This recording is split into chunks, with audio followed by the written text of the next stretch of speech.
Perhaps we need some outside universal threat to make us recognize this common bound.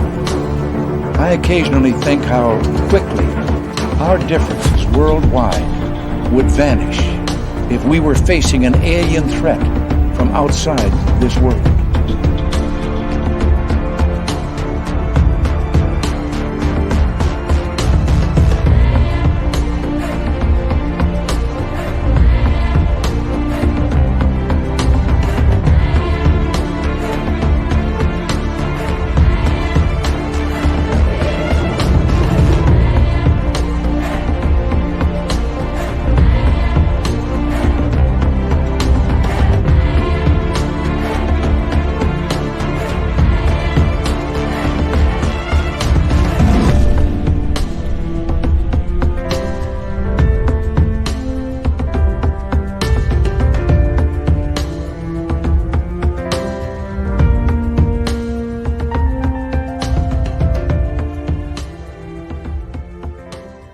Good evening and welcome to Spaced Out Radio tonight. My name is Dave Scott. Thank you so much for joining us. We very much appreciate earning your listening ears tonight. And thanks for kicking off a brand new week. Troy Taylor from American Hauntings Ink is with us. We're going to get into some awesome ghost stories. Dirty Filth is here for another cartoon. And the best part about it is we have each and every one of you. Let me just turn up my headphones here. And be in the gold medal position. Race fan with a silver. And Laura Lobbs taking home the bronze medal tonight. Hi, Ann B. The awesome and talented Kira. Tim Mothman, Chris 716, Dino Bravo. How you doing? Robert Lamoth and Jack Clark. Thanks for coming on in. Toe Tag is here and early. Toe Tag will be signing autographs after the show. Line up to the left of the studio if you don't mind. To the left of the studio. Lee the Bee, thank you for coming on in. Hi, Paul Demon and Philip Baca. Dragonfly, nice to see you. And who else is here? Paramarv, thank you for joining us. T-Bone, my man. We missed you last week, bud. Where you been? Tim Mothman and Tim Mothman's goatee. Good to see you. Doug Shelby is here. The Doug Shelby has arrived, which means we can officially start this show. Moving on, Deer Slayer, Digger Dog, Corey, nice to see you all. Tokeland, thanks for coming on in. Tokeland will be signing autographs after the show as well. Light up to the right of the studio, if you don't mind. To the right of the studio. Millennium, my man, Flat 6. Good to see you both. As we continue on with Roll Call, Stephen Edmond, how you doing tonight? And Scott B., thank you for coming on in. Hi there, Jimmy Gonzalez. Anybody just see that orb? Honestly, did you just see that orb that went right down here? That was weird. It was tiny. It was tiny. Looked like dust. May have been dust. Don't think it's dust. That was weird. It was white in color. All right, moving on. David Hayworth, JSCO, Commonwealth Andrew. Thanks for coming on in. Hi, Jessica Davenport, Dino Bravo, Chillgasm, and Gong Show. Dizzy F. and Reed, how you doing? Good to see you. Scrolling on down, W. David Page, thanks for coming on in. And Five Clap on Twitch, nice to see you. Thank you for joining us. Desert Rat, DAY Song, thank you for coming on in. Pam Harris, how you doing?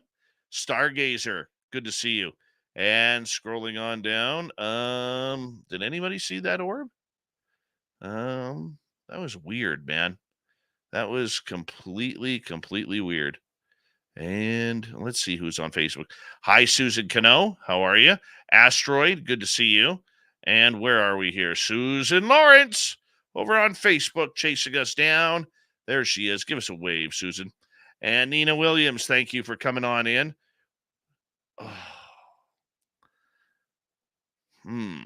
Nope, you're early, Five Clap. You are early. We're going to get the radio side started now. And we welcome in all of you listening in on the radio and podcast side of Spaced Out Radio. My name is Dave Scott. Troy Taylor from American Hauntings Ink is here. We're glad to have him. He's got a good beard and mustache combination going on. You know, one to be proud of. So we're glad to have him here as we await for Bill WD-40 to come on in and lube us up for tonight's show. Amy saw the orb. Thank you, Amy. Very much appreciate that. And Sandra Kincaid, good to see you. Magneticus, thanks for coming on in. Les Paul Holland, strumming away on his Les Paul collection down in Australia. Let's see here. Who else is joining us? The lovely and talented DAY Song. Hello again, Kira. Good to see you. There's Bill WD-40. He's officially lubing us up for tonight's show, because you always want to go into a show nice and smooth. You don't want any rigidness. It never works when it's rigid, only smooth. That's why we love Bill around here. And remember, the Super Chat is open. It's a wonderful way to support what we do. And don't forget to shop at our Spaced Out Radio store. We do not have ugly swag, people. No ugly swag. That's why you want to shop with us. Our clothing you can wear more than just to the paint store with paint on it. Let's do us a favor. Throw those horns up. Let's rock.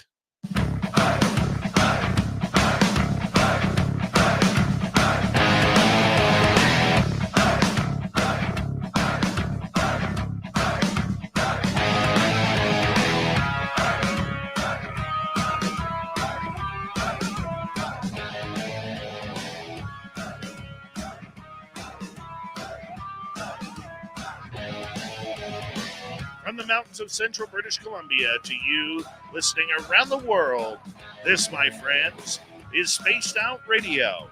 I am your host, Dave Scott, sitting in the captain's chair of SOR headquarters. We welcome you to tonight's show on our terrestrial affiliates around North America, digitally on Odyssey Radio, TalkStream Live, and KPNL. All of our archives are free. Join us at youtube.com/Spaced Out Radio. Do old Davey the favor, hit that subscribe button.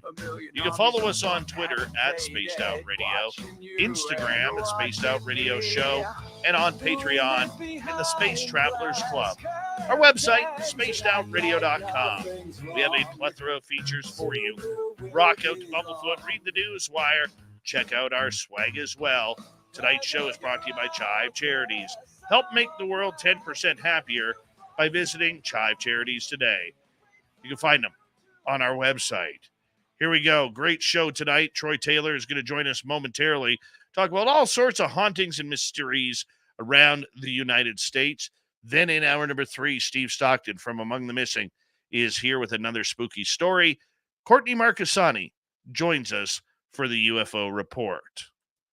Troy Taylor is the author of more than 140 books on history, hauntings, true crime, the unexplained, and the supernatural in America. He is the founder of American Hauntings Ink, which was founded in 1993, and offers books, events, ghost tours, the American Hauntings Podcast, and the Haunted America Conference held annually in Alton, Illinois. He has appeared on numerous television shows and documentaries, and his book about the St. Louis Exorcism of 1949 is currently under contract to be turned into a film by a major studio. It's been a while since we had him on. I'm glad he's back. Troy, always a pleasure to have you on Spaced Out Radio. How you doing, my friend? Hey, man. How are you? I am good. It's so I good to didn't have you realize back. how long it'd been. It's been a Way while. too long. Yeah. Way too long. You know, what have you been up to? You know, I mean, I'm going to assume that you've got at least 8 to 10 books out since the last time you were on here. Well, actually, when I finally figured out how long it'd been since I had been on, I went to look, and it actually has been 12. So since the last time I was here, but I mean, it's been a while, and that's what keeps me, out of trouble, off the streets, and busy all the time, busy. So you have our radio audience can't see it, but you have a major library of books behind you. Yeah. Not only are you an author, but you're a bookworm as well. I'm a reader. Oh yeah. Moving is a nightmare for me. I try not to do it very often. And now I've got to the age where I can't convince my friends to do it for beer and pizza anymore. So, and I'm not going to do it myself, I've decided. So, and my son refuses. So I'm kind of stuck with hiring movers. And the last time I moved, the movers told me, "Hey, if you move again, don't call us." I'm not kidding. So they didn't like hauling the books. So, but that's the way it goes. It's the price that comes with it. So loving books. You've been involved in the paranormal field for well over 30 plus years. Is there anything that surprises you in this field anymore? Not really. I guess what would surprise me would be not to see the same things that I've seen 100 times before just keep repeating themselves over and over again. I think that if I didn't see that, I'd be surprised, but instead I just see the same old thing. I still see people, chasing the same things that they were chasing when television shows first started to become popular. It's still the same people trying to get themselves on TV. It's still the same, people going around claiming they have absolute proof of stuff. And I specifically remember us having this discussion a couple of times about, how come, people ask me, how come you don't, you're not really into all the gear and all the equipment and the investigating anymore? And I said, well, here's the thing. I did that for longer than you've been even interested in ghosts. And I see that you don't know anything more than I did after like 20 years of it.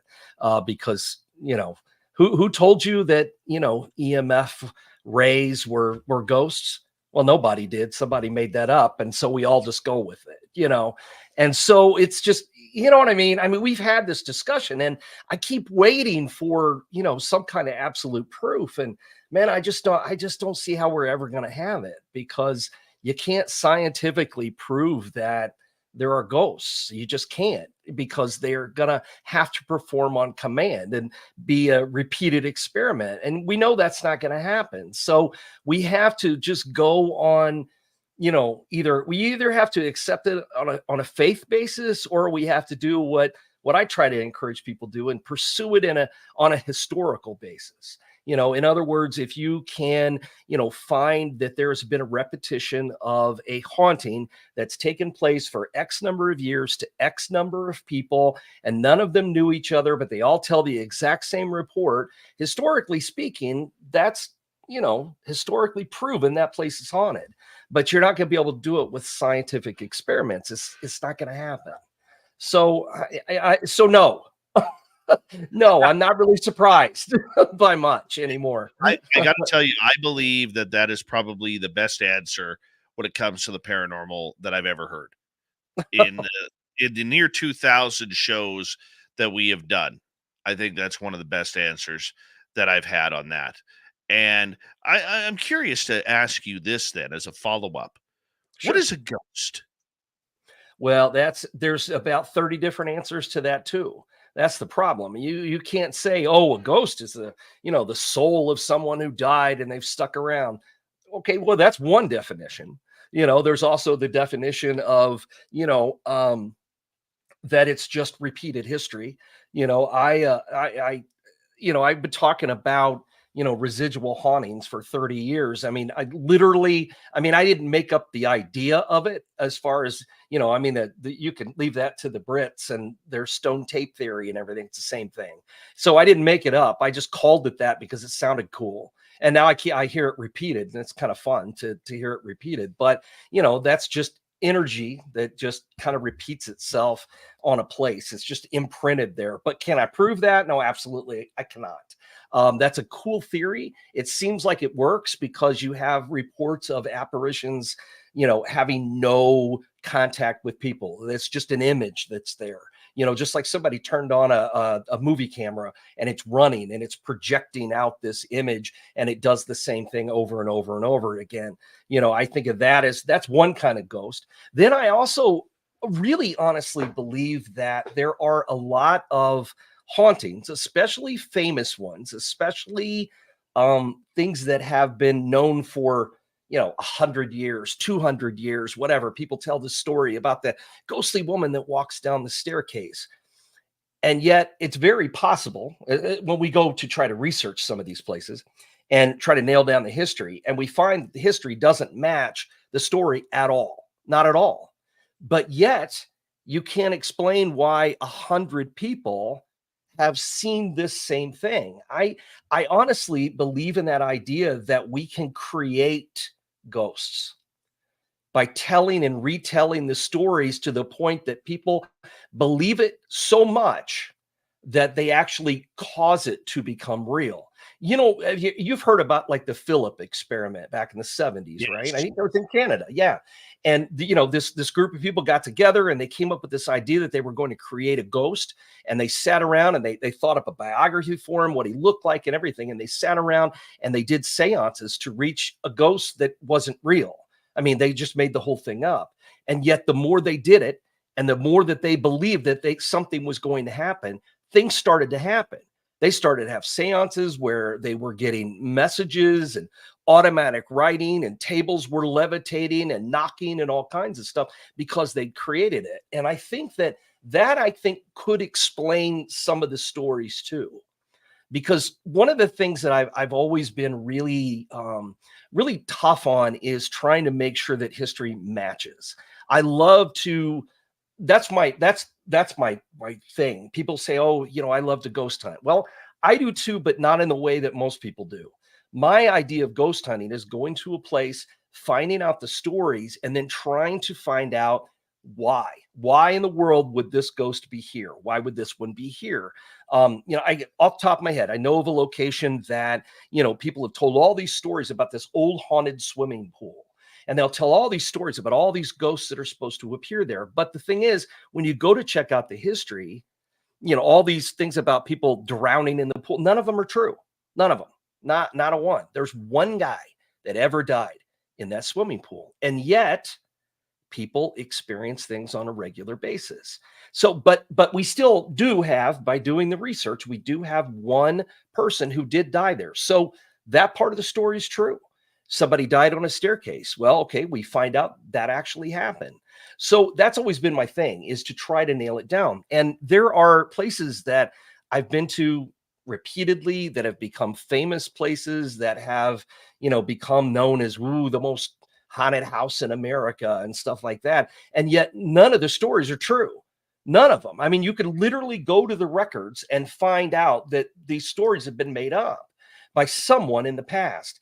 And yet people come and stay there and they see the ghost that has been completely made up. So that kind of, again, makes me think that maybe it's possible for us to create our own hauntings, you know? So I don't have an answer for what a ghost is. I can give you 30 of them, but I can't give you one. So, You know, it's funny that you bring up that last example, because at my local museum, where I do a charity ghost tour to help raise money for it, the museum, we have this character called Agnes McVie. Now, the story behind Agnes is that she came over from Scotland after being wanted for murder, came over here. It was the Gold Rush Trail time in the early or late 1800s, and basically was murdering men coming down from the Gold Rush, heading back to the United States or Japan or India or wherever they were coming from. And apparently she killed over 62 men. Okay. There's record of her in British Columbia. There is no record of her up here. And when they built this community, the theory is that the story was made up to try and attract the rich elites from Vancouver at that time to buy property up here as a winter or summer getaway. But they needed back then in the 70s, they needed some sort of legend or lore to help attract people. Well, that's where Agnes McVie came into play. And now people are saying they have interactions with Agnes. They have interactions with many people. Okay. And I'm not buying it. yeah. I think it's what we call a tulpa. Yeah. Oh, yeah. Absolutely. Yeah. Yeah. It's or you know, and a lot of times I found that people will use, you know, a notorious character, and I mean I think is even more common than anything. Link a notorious character to a place that's haunted and say, oh, well, this is why. There's a good one in Missouri. There's this old hotel. It's out in the country, in the middle of nowhere. And most of their business came from people who would come there because it was supposed to be linked to this serial killer. Now, there was a woman, her name was Bertha Gifford, and she was a real serial killer. She poisoned people. I mean, like 15, 16 people over a few year period. She had actually worked at that hotel when she was young for a few months. That was her only connection. But yet it was billed as, where Bertha Gifford hung out. And this is where she poisoned her victims. I mean, none of the victims were ever poisoned there, had anything to do with the hotel. So that's the same kind of deal. And I'm always trying to explain to people that, little hotels and things that are haunted, take it with a grain of salt. I mean, it's a good time. It's a good story. Maybe it'll be fun. And maybe that's all you want. Well, with a lot of people, that's all they want. They just want to travel around and they want to visit places that are supposed to be haunted. And they don't really care, whether it's real or not. And I often get criticized for just, sucking the fun out of stuff, because it's, I'm like, well, I don't actually think that's true, and they're like, oh, great. Thanks a lot, but I don't know. That's my thing. That's what I enjoy, and not ruining people's good times, just trying to get to the heart of the history of the story. Well, I think there's a lot of good people in the paranormal world. I know a bunch, you know a bunch, Oh, and sure. then there's people who take this field extremely seriously, like Mhm. to the extreme. Just like anything, doesn't matter whether you're Oh, cheering sure. for your favorite football team or you're addicted to a band's music and you go see them on tour. I got a buddy of mine who's addicted to Iron Maiden. He's seen them over 180 times worldwide over the years. And well, he's in a financial position that he can do so too, you know. But I mean, there's a lot of people in this field who, it's not just because they may want to get a television show or whatever. Right, I mean, but there's a lot of people in this field who take it extra seriously because this is their thing. This is what they love to do. sure. How do we bridge that gap between, like, I would consider there's ghost hunters out there, there's paranormal investigators, whatever you want to call them, then there's enthusiasts. I consider myself an enthusiast, Mhm. and I think it's okay that I'm an enthusiast. Oh, I'm not yeah. there to I'm not there to solve anything. I'm there to have a good time and see what comes out. Why can't we just do that? Have Well, some I fun. think I think we should. I really agree that, there's a place for everybody as far as the field goes. You know, there are people, I mean, I'll see people show up for things and they've got, cases and cases and cases of equipment. And then there's somebody else that also showed up for the same event and they brought their iPhone. And you know what? They want to do the same thing the other person does. Maybe they're not as skilled at it, or maybe they don't have all the knowledge, but they're just as enthusiastic as somebody who has, piles and piles of equipment. And so I think there's room for everybody in it. I really do. I think that most people I meet, honestly, are enthusiasts. I mean, I would, I don't know if I fit somewhere in the middle there. My seriousness of it is in a different direction than all the equipment and sitting for hours in a place waiting for, a knocking sound or something. That's not really my thing. But on the other hand, I think for me personally, I go beyond just enthusiast because it's my actual job. So it's a little different for me. But I agree with you that there's a place for everybody for sure. Definitely. Yeah, that's only until some disembodied voice starts calling your name. We had a situation out here one day at the museum where my buddy Merle was investigating, and and you got to realize, man, there's only one radio station in my town, and that's all that gets picked up. It's Yeah. not like being in a big city where every click on the dial is another station. And clear as day, he got it on camera, said his name 3 times, said my name 3 times, I wasn't even there, and our other buddy, Mark, 2 times, and it was calling us in. So, literally, after this show, I left my studios in my home. I left, drove down to the museum to see what this ghost wanted, because it kept calling my name to the point Yeah. where Mike was getting really freaked out. Yeah, Really, I'll bet. really freaked out. And oh, he's Well, great did too. you find out? Did you find out what No, it wanted? Oh, no, wouldn't give it That's up. that was the obvious question next is Wouldn't did you find wouldn't out? give it up. Wouldn't give it up. But it's weird how it works, man. It's Yeah. weird because we just don't know what is going on, and I think I think that's the whole fun of it, though. Do Well, we? that's what I was gonna say. If we figured it all out, what would be the thrill behind it? Where's the adventure? If we figured it all out, if we know how it all works, we just get bored with it. I mean, I think the fact that it is unsolved is what fascinates it so much. I mean, and it's not just ghosts. I mean, it's Bigfoot, it's UFOs and a lot of other things that I know nothing about. But that's a big part of it is the fact that we don't know what happened, what's going to happen, why it happens, that keeps us coming back. Because The how quick thing, would we get bored of these places if we figured it all out? I mean, if the ghost just like showed up and you could come and do a meet and greet with the ghosts that haunt this particular building, and they sit down and tell you about their life, and who'd care? No, we'd never come back. So it would be pointless after that. do you think then, as we got just under 3 minutes to go, that this is all connected? That maybe we're not supposed to know. Well, I don't think we are, and I'm more than happy to wait. I have a list of things that I need to know when I die, before I then go on to haunt whatever place I choose, because I don't plan on going anywhere. That's my plan anyway, so I'll do what I can. But there is a list of things that I need to know, and I'm happy to wait. I'll wait until the time comes, because I'm not going to find the answers to these things. We're just not. I run into people all the time that are really looking out there trying to find all the answers. Man, why? Can't you just enjoy the ride?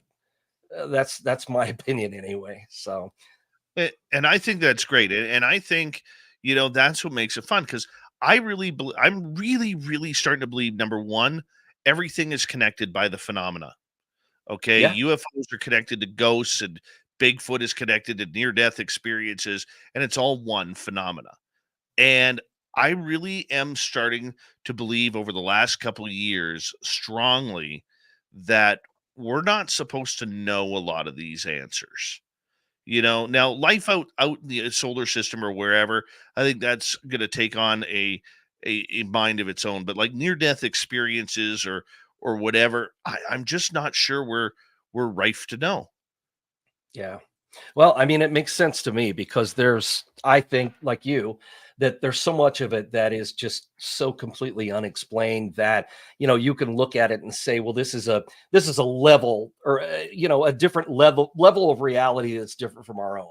And sometimes those things cross back and forth, and that could go with any of this stuff, from ghosts to Bigfoot or Mothman or whatever, I think that definitely completely makes sense. Yeah, I mean, why? I don't know. But I mean, to me, it at least makes sense that we aren't supposed to know some of these life altering things. I mean, because the next question is, what does it lead up to? Does it lead up to a heaven or hell, or maybe that's completely wrong? Does it lead up to reincarnation or whatever? Maybe it's a combination of everything. Yeah, yeah, maybe so. I don't know. I don't Yeah. know. The Oh, good but news, that's what makes it fun. you got that right.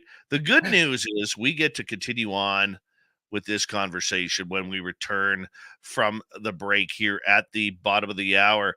Troy Taylor is here tonight talking all sorts of ghost stories. And in hour two, we will get to some audience questions. If you're in our live YouTube audience, you can come on in there and ask some questions.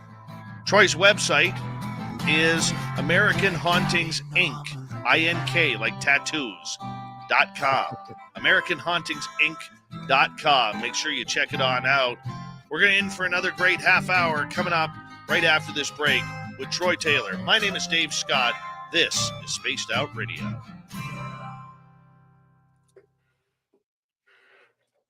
That was a good first half hour. Yeah. Yeah, fun stuff. Yeah, man.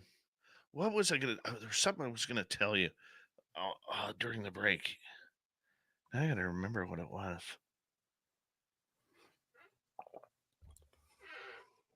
I don't remember. Damn it! It's getting old. Thing sucks. How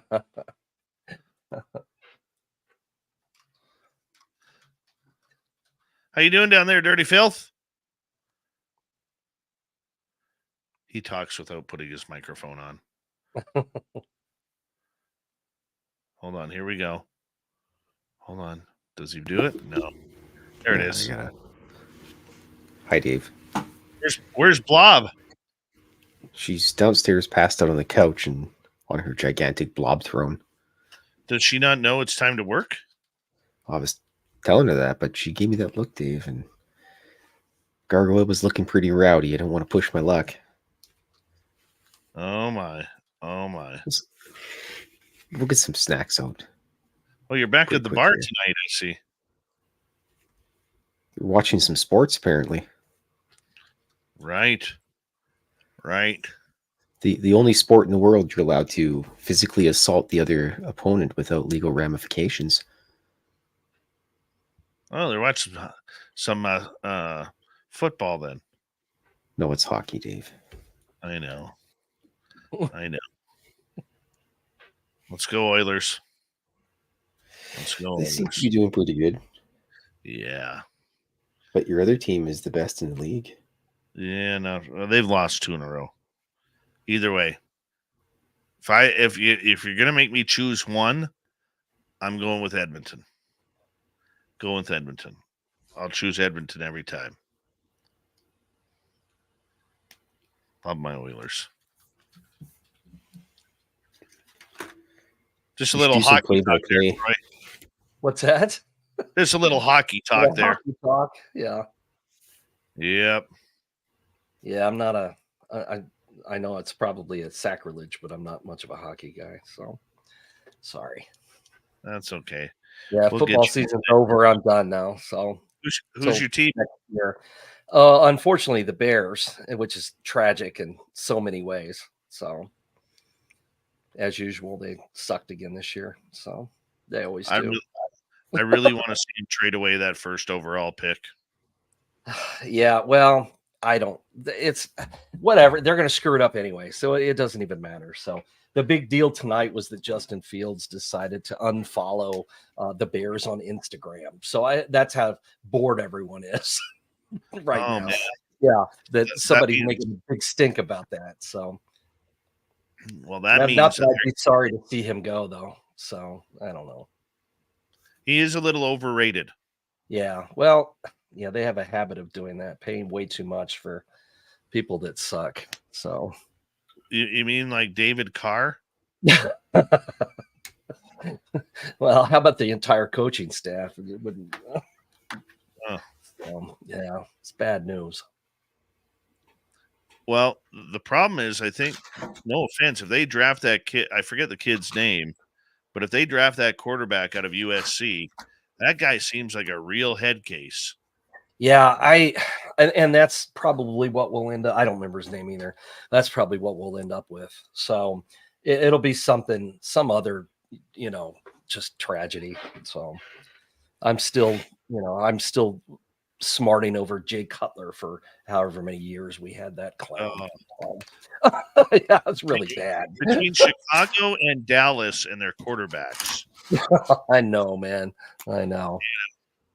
I mean, somebody there in Chicago thought that Justin Fields was the second coming of Joe Montana.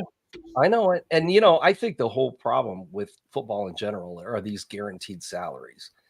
These guaranteed, that they don't care what they do. They're guaranteed to get $40 million. I mean, you can't spend that. I couldn't spend that in a lifetime, for 2 years or whatever. And so why bother? Who cares?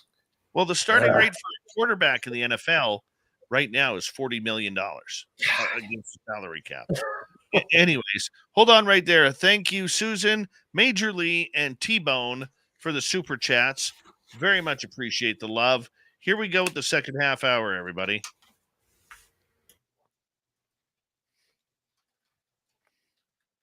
Oh, I lied.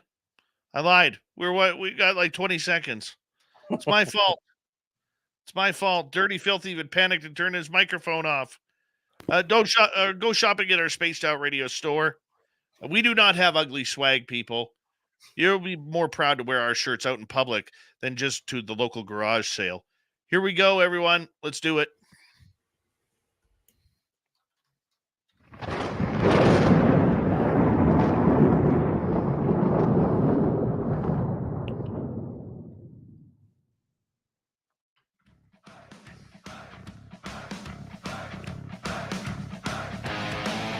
Hey, welcome back to the second half hour of Spaced Out Radio. Talking ghosts tonight with Troy Taylor from American Hauntings Ink. What a great time we're having. Want to remind all of you that if you missed portions of this show or others, check out our free archives by going to youtube.com/Spaced Out Radio. Do old Davey the favor, hit that subscribe button. Our website, spacedoutradio.com. We have a plethora of features for you. Rock out to Bumblefoot, read the news wire, check out our swag as well. Follow us on Twitter at Spaced Out Radio, Instagram at Spaced Out Radio Show, and on Patreon in the Space Travelers Club. Troy Taylor from AmericanHauntingsInc.com is here. Literally, this guy has over 100 and some books out there. Great to add to your library. He's a ghost hunter. He's an investigator. He's a beautician. If you saw his hair, beautiful beard and mustache combination. Got to get that in, Troy. I have to. I can't take credit for that. So, yeah, you're amazing, my friend. And thank you once again for being on the show. Absolutely. We were talking about. I don't stay up this late for anybody but you, just so you know. So. Oh, that gives me the warm and fuzzies. 11 o'clock. What? Yeah. So, you're special. I'm feeling that love. Right before the break, where I asked you what is a ghost and everything like that, and I thought you gave a profound answer on that. You have been in many haunted situations over the years. If you were to pick your top couple, and I know it's hard. There's 30 plus years of ghost stories in that beautiful brain of yours. Okay. But do you have a couple that just stick out with you? Maybe they're scary, maybe they're funny, maybe they're a little sad. Well, yeah. I mean, I've got a few. I when you first said that, and I thought, okay, well, that's not appropriate because it's funny. But then you said funny, so I can at least tell you the story. But my for the longest time, the only time, and listen, I've been doing this for a long time. But I'm going to preface this by saying I'm not a psychic. I don't see dead people, don't talk to dead people, none of those kinds of things. So when people hear you that they'll go, oh, wow, how many ghosts have you seen? And I'll go, well, one that looked like a ghost, one that didn't look like a ghost, and one that was, I don't know what it was. And that was it for 30 years. I don't see dead people. Now, have I had experiences? Absolutely. But the first time I ever saw anything, which didn't look like a ghost, but I'm pretty darn sure it was, I had gone with some friends of mine and to visit this farm in Northwest Indiana. Now, they had been telling me about this place for a long time. And they kept telling me, listen, we're going to take you out there. We're going to take you out there. And, but you just have to be prepared because the owner is a little odd. She's very nice. She's super nice, but she's a little odd. Well, I mean, that seems to, in my experience over the last 30 years, that seems to come with the territory. I find that people who own, especially the ones who live in those haunted houses, become a little odd over time. They just do. It's eccentric. It's something about the place, I think. Anyway. But this woman was odd in that they were convinced that the farm was haunted. They'd seen a lot of very bizarre things there. They'd photographed things. They'd gotten things on videotape. This was back in the 90s, all kinds of stuff, right? But she didn't believe they were ghosts that haunted her farm. She believed they were actually fairies, like Tinkerbell fairies. And that's what she was convinced, that she had a colony of them living on her farm. So I agreed I would go out here. I'm now I'm really skeptical, right? So anyway, we went out to this farm, and what she does every night to get the fairies to perform is that I'm gonna guess they're Irish fairies, because she would leave whiskey and chocolate cake for them each night, the Irish whiskey and a slice of chocolate cake, and that's how she would get the fairies to do things. So anyway, we're sitting out in the barn. We're in the barn and we're waiting for the fairies or slash ghosts to show up. And there's sitting on the table. There's a glass of whiskey and some chocolate cake. I will tell you, the whiskey did not survive the night. I don't know what happened to it. I cannot tell you for sure, but I can tell you that no ghost drank it. But it did disappear at some point in the evening, but nothing supernatural. Anyway, so we're sitting there and we're just kind of waiting around and we're talking, and there are some horses in the barn with us. And it's just at this point, it's there were four of us. It was me and one other guy, and we were in the barn, and we were just kind of talking. Well, all of a sudden, the horses all started to get really upset, snorting, stomping around. I mean, I grew up on a farm, so I mean, I know when you don't want to mess with horses because they're getting excited, right? And they're really started to kind of move around and bang around in the stalls. And I'm thinking, man, what's going on? Well, all of a sudden, this light comes through the wall of the barn. It's probably 15 feet away from me, right-hand side. I see this light come through the wood, and it goes all the way right through the horses' stalls, all the way across to the other side of the barn, hits the other wall, brightens up, and then just gets like sucked out of the ball of the wood to the other side. And it's gone. It's completely gone. Now, the other guy that was with me, we both saw it. I mean, we both saw it at the same time. And we were kind of like, hey, well, what did you just see? Because we didn't want to go, oh my God, a light, and then we both agree on the same thing. So we're calling for our other friends. We've got radios and we're calling for them to come back to the barn. Were you outside? Do you have flashlights? They were in the house. They weren't even close to the barn. There's nobody out in the barnyard but us. And it was very strange. And I, to this day, can't explain it. And this was like 1997, 8, maybe something like that. It's been a while. And that was the first thing like that I had ever seen. And of course, the lady that owned the farm was convinced that, the fairy had come to visit us and, all that. But whatever, she wanted to believe, it was fine. That's entirely up to her. But it was weird. The only, well, I could tell you quickly that the 3 times I've seen ghosts. The other one was at Waverly Hills in Kentucky, which I'm sure you know about. I mean, everybody knows about it. It's one of those places that has a great reputation. 90% of the backstory they tell isn't true. It's one of those places where, okay, so let's take a look at the actual records. No, 30,000 people didn't die here. It's just one of those kind of things. There's a lot of exaggeration that goes on, and a lot of stories have been made up. But it's still a place that definitely is ripe for a haunting. I'm not disputing that. I genuinely believe the place is haunted. Just some of the history is not quite accurate. Anyway, so I was there, and this would have been maybe 2000, I guess. 2001, maybe that summer. It was early. It was before they had opened it back up to the public, or opened it to the public at all. The people who own it now and the ones who did open it up, they had just gotten it, and they were just getting ready to open it, and they were doing cleaning and things like that. Place was a wreck, still pretty messy. And I had a buddy who was helping with the cleanup and stuff, and I was in town, and he said, hey, I could take you through there. I got to show you this place. It's so cool. And at this point, it hadn't gotten its reputation yet, So anyway, we went on this trip, and we're walking through the building, and we went through the whole place, and we were on the last floor, and we were walking down the hallway. And as we're walking along, just chatting, it is, it's bright enough. We don't even need flashlights because, it's got those big windows on the sides so that the patients could go out and take in all the fresh air, because it supposedly would help their tuberculosis.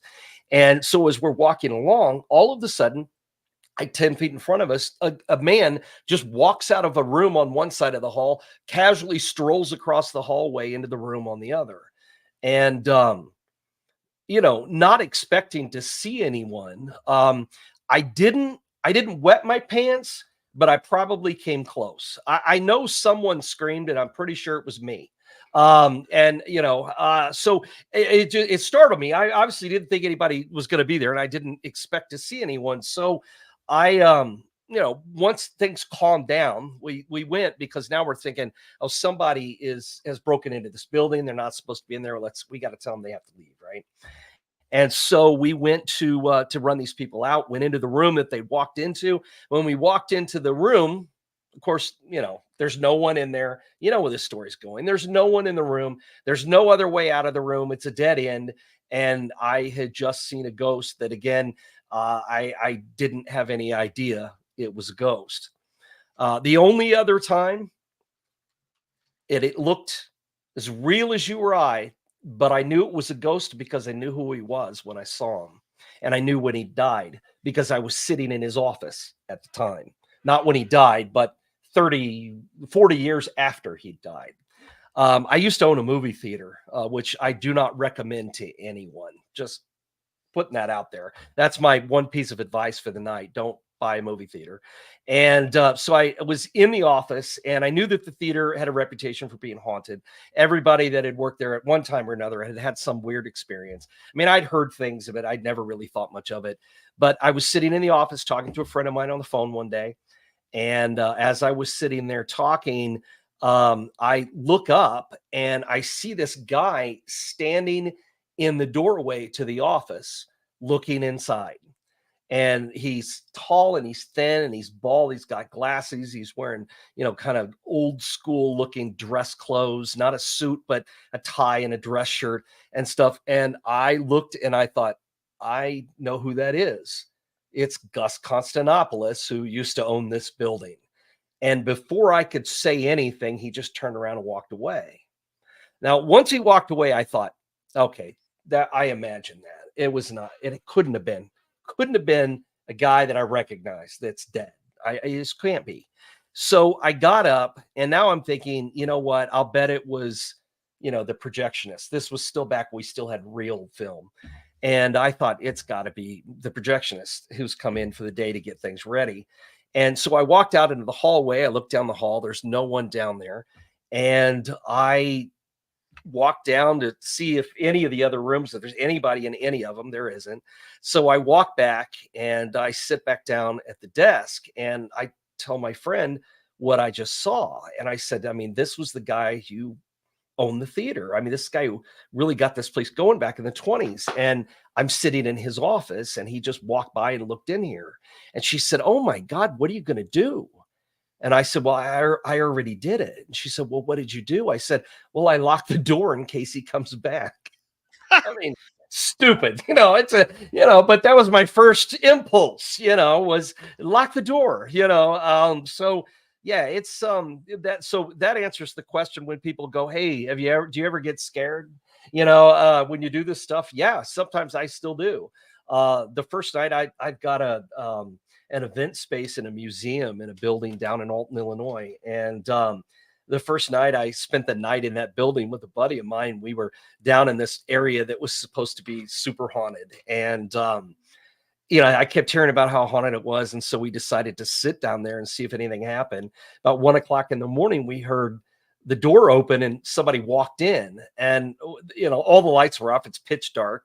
And so we thought, well, it's probably, my buddy's dad. He owned the building at the time. And, he had a real estate office in there. He's probably wondering what the hell we were doing in the middle of the night, sitting, down here in the dark.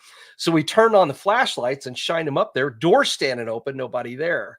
But we got out, we looked around trying to see if he was somewhere else in the building. And there was nobody else in the building but us. Well, my buddy, whose dad owned the place, actually lived upstairs in the old owner's apartment. So he had to stay there. Man, dude, I went home. That was enough for me. Okay, it's haunted. I'm going to go home now. So that's normally how my adventures end, with me going home. but it's fun. I'd never would trade it for anything, but I don't need to live with them. Just a little experience is great. So little terror Well, goes a long way. have you ever had a situation where a ghost has tried to correct you on something? That would be awesome. No, no, I haven't. But that's funny that you'd mentioned that though, because there is a ghost that I'm convinced actually listens to me tell his story. I do this dinner tour, and I always end the tour at the same place, at the same location. And it's that story I was talking about at the very beginning, about the guy that drowned in the swimming pool, right?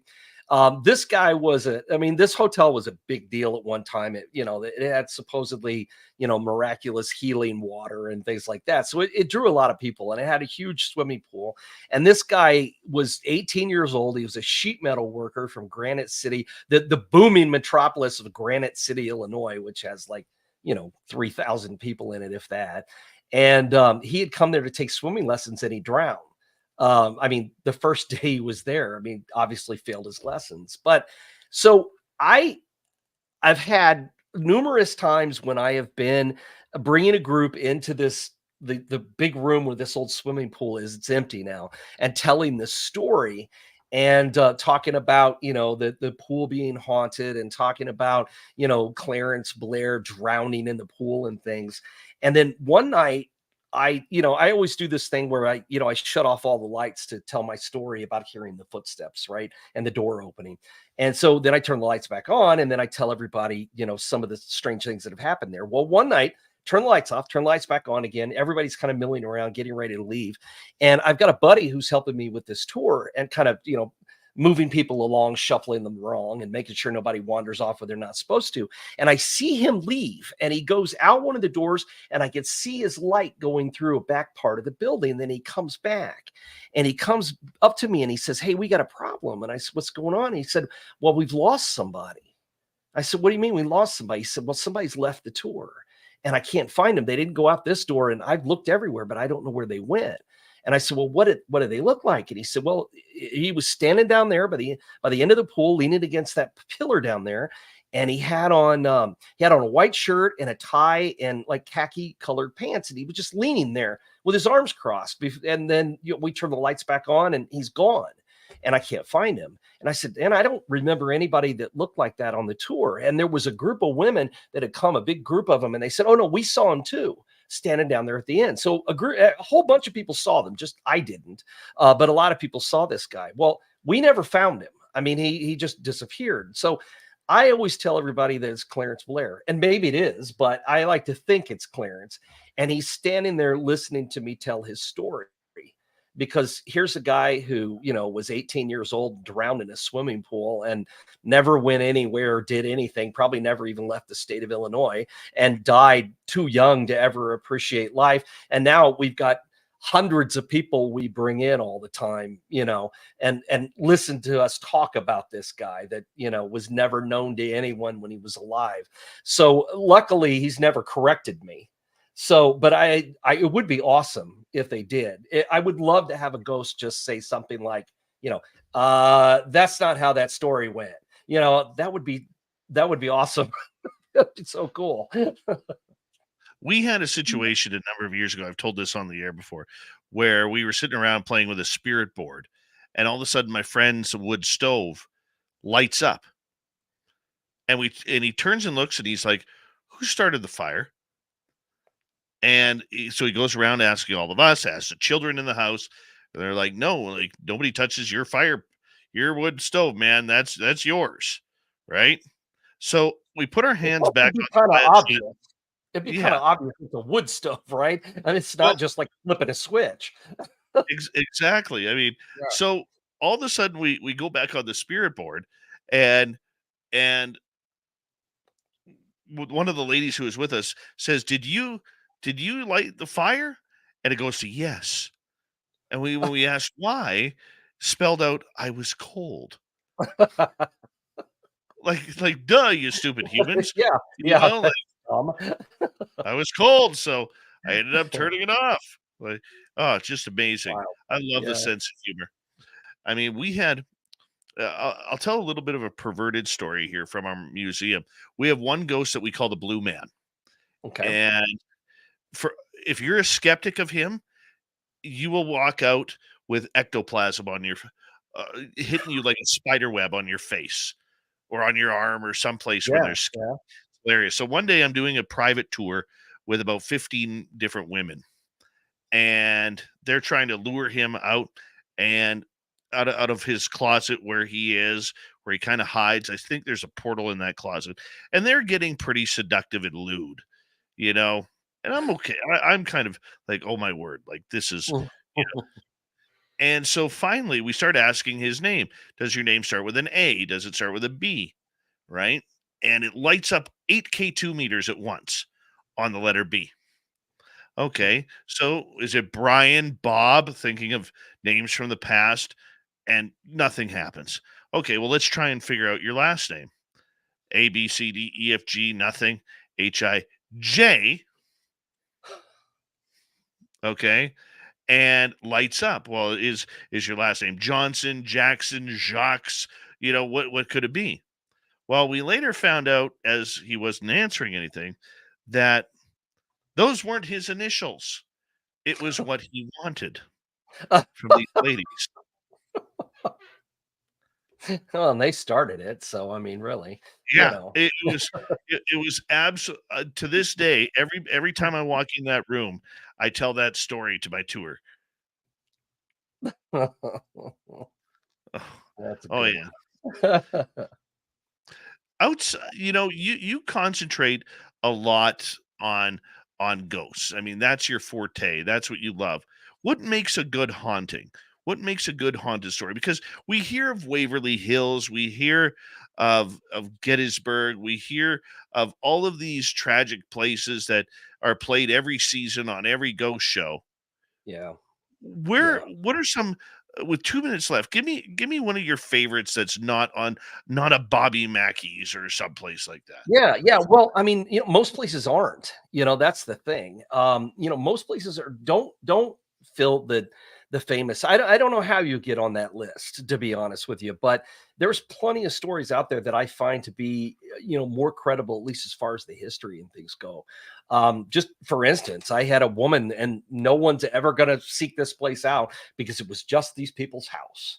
And she contacted me because her house was haunted, and she described it to a T. She said, talked about the things that would happen.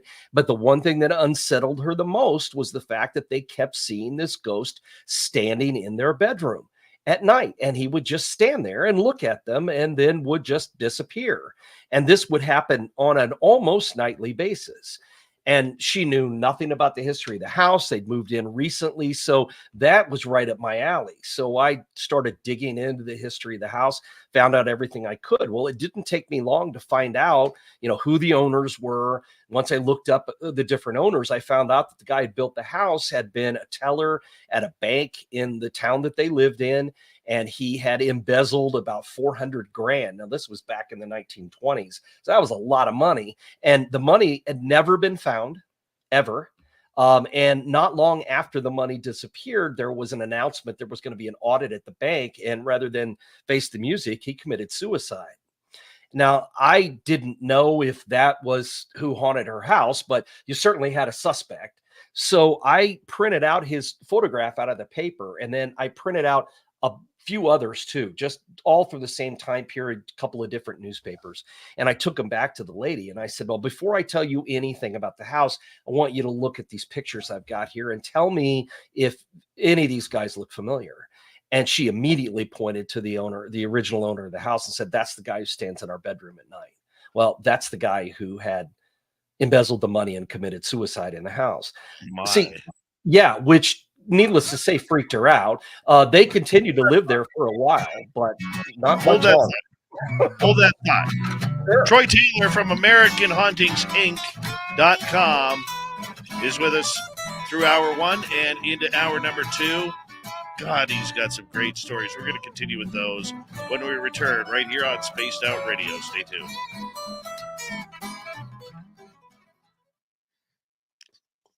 So much fun.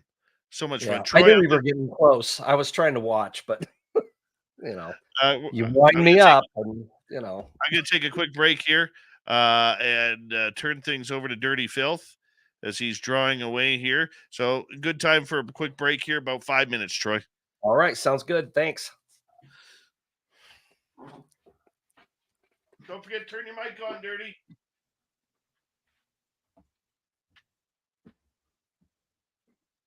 It's the one that says mute. I'm looking, Dave. I'm looking. Holy. I'll have to get myself one of those fancy studio things. You can just push buttons to make it work instead of trying to navigate through all the weirdness. Hi, everybody. So has anybody went back and seen that orb that Dave had earlier tonight? Not sure if that's a possible thing.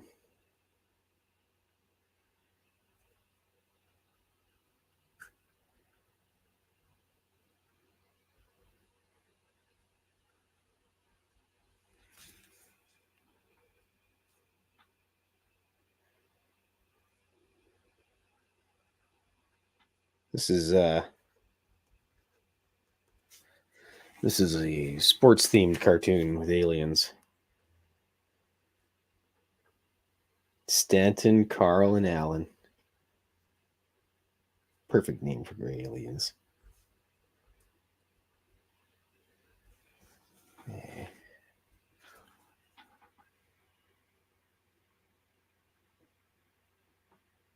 Well, T-Bone, if you have a guest, send an email to bookings@spacedoutradio.com. I'll email them. As long as they're not some weird time zone where they can't make it. Or if they're just in some kind of weird stasis and they're actually a supercomputer or something. I'm just rambling here.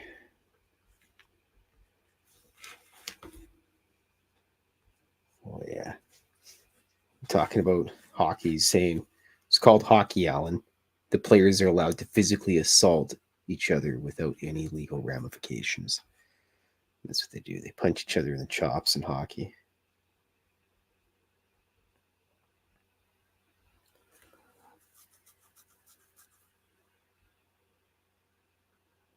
Stanton would be a good name for a cat. You can't just really name animals, so they kind of gotta get their own name. I mean, Blob got her name for obvious reasons. It's like a nickname. You don't get to pick your nickname.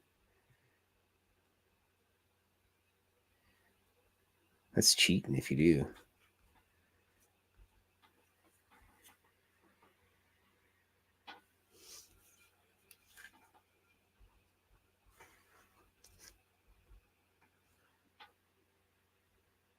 They have tricks in Australia. I don't even think we have tricks in Canada anymore. We used to have that.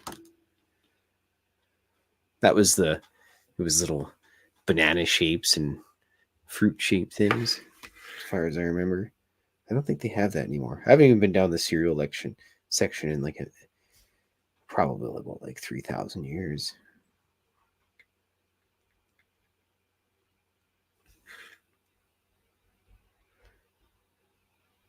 I usually have Fruit Loops on hand.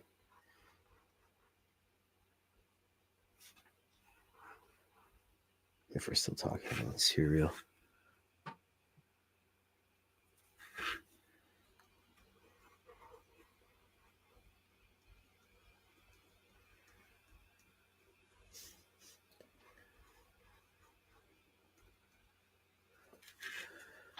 Hey, Filthy, does the spider stalk the gray aliens or just lurk around the bar? Well, it's on pretty much all my drawings. If there's a table or something, it will definitely be falling off of it. I think it was Robert Munch that used to draw little spiders in his artwork. That's kind of where I got it from. I'm a sponge from all the artists that I enjoy. So I try to put a little a little tip of the hat to them. But I believe it was Robert Munch. If you go look at some of his old artwork, he had those hamster kids or hamster people. And Looking good, Dirty. thanks, Dave. Looking good. I even brushed my teeth today. Me too. Right on. Couldn't find the blob. I'm not picking her up. She's too past it. That's okay. Security's tight. Yeah. That's all right. Give her shit for us. Oh, I Mike will. Arrington, how you doing? Who else has hopped in here late? Noble Patrick. Jeff Steve Garvey. He'll hit a home run for you. I just like saying that. Jeff's been here for a while. And remember, He's probably. sorry, go ahead. I was going to say he's probably a really good shortstop. Probably. Yeah. And hi, Ozzy Ange over on Facebook. And big thank you tonight to T-Bone ×2, Lee and Susan for the super chats tonight. Very much appreciate the love and support. And we're going to get ready to go here in just a couple of seconds. So make sure you check it on out. JBD, how you doing? Magnus for Magnuson. Nice seeing you. Here we go. You're listening to Spaced Out Radio with Dave Scott. Follow Dave on Twitter at Spaced Out Radio and on Facebook, Spaced Out Radio Show. Here we go with hour number 2 of Spaced Out Radio tonight. My name is Dave Scott. Always appreciate earning your listening ears wherever you are on this beautiful planet we call Earth. Hi to everyone listening in on our terrestrial affiliates around North America, digitally on Odyssey Radio, TalkStream Live, and KPNL. All of our archives are free. Join us at youtube.com/Spaced Out Radio. Do old Davey the favor, hit that subscribe button. The Desert Clam has set the password for tonight in the SOR Space Travelers Club. Tractor. Tractor is your password. Use it wisely, Space Travelers, as the Clam sets a password each and every night right here on Spaced Out Radio. Our website, spacedoutradio.com. We have a plethora of features for you. Rock out to Bumblefoot, read the news wire, check out our swag as well. Follow us on Twitter at Spaced Out Radio, Instagram at Spaced Out Radio Show, and on Patreon in the Space Travelers Club. From American Hauntings Ink.com, author, researcher, and hell of a good guy, Troy Taylor is with us, breaking on down everything paranormal and supernatural. Troy, always a pleasure to have you here, my friend. Yeah, I'm enjoying coming back. I don't know why we don't do this more often. Oh, I do. 11 o'clock start time. That's why. Blame me. You know what is funny? You know what is funny? I had one guy, he's been on my show like 5-6 times, puts out a new book. Dave, I want to come on your show. Not a problem. Come back. He goes, what time does it start? And I said, 9 p.m. Pacific. Holy cow, I can't do that. I'm in bed at like 10 o'clock Eastern. Oh, yeah. And I'm like, dude, you've done the show like 6 times before. Right. The time has never changed. Well, can we record it? No, we're not a podcast. We're a live radio show. Oh. He's like, well, I can't do it. I'm like, fine. I don't care. I don't care. Hey, you mentioned in the first half hour about Bigfoot. Okay. Yeah. I love me some Bigfoot, man. Do you think that Bigfoot is something paranormal? Do you think it's something supernatural? Do you think it's something that we should tie into the phenomena of the weird and strange? You know, that's a good question. I wish I could give you something definite on that. I have opinions, but they're very uneducated ones. You know, I think it's interesting. I don't know, man. I could certainly see how something like that could exist. Now listen, before I say anything, these are just opinions. I have no cryptozoological knowledge, very little. at all, other than I think that stuff is cool. That's as good as it gets. Mothman, Bigfoot, all that kind of stuff's cool stuff, but I don't know anything, not really, not about it. I've never researched it really. But I could see how something could live out there, in the Pacific Northwest and all those, in the Rocky Mountains and all that open territory out there. I could see how something could survive from an earlier time.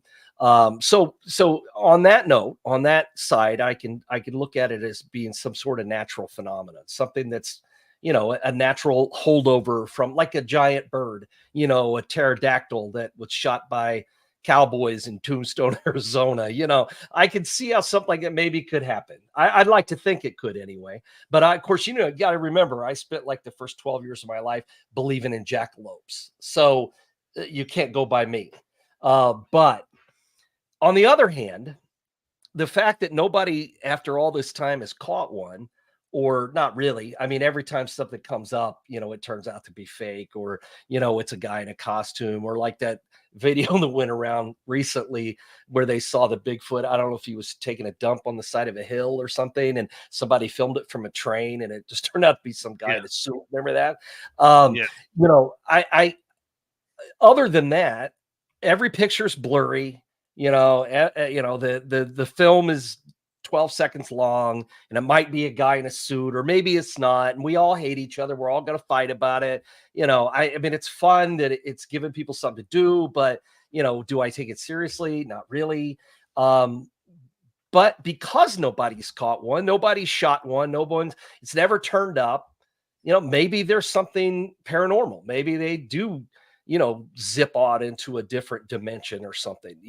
I always thought if Mothman was real, and he seems to have been, based on everything that happened for 13 months or something in 1967. A lot of people were seeing him, and there was a lot of weird stuff going on at the same time. I've always wondered if that wasn't some kind of opening where something got open and stuff was crossing into our dimension. I could buy the dimensional thing before I could probably buy just some monster that's managed to survive after all this time and nobody shot one yet. I'm the same way with UFOs. I think we are full of ourselves if we think that, somebody is traveling, 1,000,000 light years to come visit this crap hole. We've destroyed this planet. And so why would you come all that way to see us? Obviously that would be as important to them as, us looking at ants crawling on the floor. They don't care. They don't care about us, but I could buy the whole idea that it's some kind of dimensional thing, that they're us from the future or something like that, which I know sounds just as whacked out. I understand that. So these are my uneducated opinions that I'm giving you right now. So that's all I got. As far as Bigfoot goes, it's cool. But then I love, circus sideshows. So what do I know? So. Now, is it a point where, like, for you personally, you don't believe, you want to believe? In Bigfoot? In Bigfoot or in whatever. Oh yeah, I mean, it'd be cool. I mean, I think it would be really cool. So yeah, sure, I'd love to believe it. And it's not that I don't believe it. I'm not completely skeptical about it. I believe in the possibility. Can I say that? Is that fair? That I believe in the possibility of it. I just haven't seen anything that really convinces me yet. I mean, yeah, there's something up there flying in the sky. I mean, we've seen real footage. I mean, real, astronauts and Air Force pilots, not just a bunch of weirdos sitting in their backyard with binoculars. These are like people that have a lot of credibility. So there's something up there. I just don't know what they are. And I'm not convinced that I am, that they're, visitors from other planets. I guess that's my thing. They're coming from somewhere, but I'm just not sure it's, You need to get some aliens in your life. That's I don't know, man. I got a lot of other stuff going on in my life that I don't know if I need aliens too. I ended up doing a book, I don't know, a year or two ago, because by accident, I knew about this story that had happened in my hometown in like 1903, and nobody could explain it. But I thought it was just, listen, I grew up in Decatur, Illinois, and we had a lot of ghost stories, a lot of weird stuff in that town. And it's a fairly horrible place. So I thought, well, maybe that's why. We'd always had a really high crime rate. It was like, for one time, it was like the kidnap capital of Illinois. You know, anybody that got kidnapped, they'd be dumped off in Decatur. We had all the railroads that came through there. My grandpa was a cop in town, like back in the 20s and 30s. So, you know, he told me a lot of stories he probably shouldn't have told me as a kid, you know, so it was like, you know, I already knew all these terrible things. So this story was about this on the west side of town, which is a nice side of town. It was not a, you know, a rough area or anything. It was the nicer side of town. But for 2 weeks in 1903, this black ghost terrorized the entire west side of town. And when I say black ghost, I mean this figure all draped in black that was like 7 feet tall and like floated when it moved. And it was literally attacking and chasing people, knocking on doors, trying to get into houses. And there were all these reputable people that saw it. And I thought, well, that's weird. That is the most Decatur story I've ever heard. I got to write this down. So I dug up all the newspapers and I wrote it down. So I was updating this story for something. I don't remember what for. I was updating the story because it was just so weird. And I thought it was so unique. And so just by accident, I discovered that this story was not unique at all. That from about 1885 up until about 1915, there were these identical creatures, these black figures, all draped in black, 6, 7, 8 feet tall, were attacking people in towns, mostly small towns, but towns all across the country for like 25 years. And they would be repeated in the newspapers. You know, black ghost is seen. People are shooting at it. Nobody can hit it. We chased it down the street. It attacked this woman. The firefighters are in a frenzy. Everybody's scared. The police are going crazy. And it just kept happening. Now, this is at a time there's obviously no social media. I mean, all you had were newspapers back then, and the news traveled pretty darn slow. It wasn't like anybody was picking this stuff up, you know, and just retelling the same story. This was a phenomena that was happening, and it went on for years. And I ended up turning it into a book about sinister attackers, you know, like Phantom Clowns and the Mad Gasser and all that crap too, Spring Heel Jack, all of it, because I got so fascinated with these black ghosts. I had a stack, nobody on the radio can see this, but I had a stack like this big of just black ghost attacks all over the country. I thought it was unique, but it wasn't. It was a thing, and it was a phenomenon that was going around. You know, and then I kept finding more of these kinds of things. There was this in Bridgeport, Connecticut, there was something they called the Phantom Stabber that was going around with a sharp blade. Some guy that no one could ever identify or track down or find went around town stabbing women in the boob. Don't know why. Just that's what he was doing. And they didn't know where it was coming from. People would be in a crowded post office, department store, church, sidewalk. All of a sudden, they feel this sharp pain and they're bleeding. And they have no idea where it's coming from. And the Bridgeport Stabber, the Phantom Stabber, they called him. This went on for months. Never caught him. Unsolved mystery. Can't explain it. Nobody knows what happened to him. Just like the black ghosts, they kept attacking all these people and then just disappearing. And then they would be there for a couple of weeks and then they were just gone. And sometimes it would be like, it couldn't be like the same guy in a big outfit going around. It was just too spread out for the time period. And, you know, it would be in different towns happening at the same time. So what were these things? I've never seen it covered anywhere. Have you ever seen that in a book anywhere? I haven't. I ran across it in the newspaper, so I turned it into a book because it was just so friggin' weird.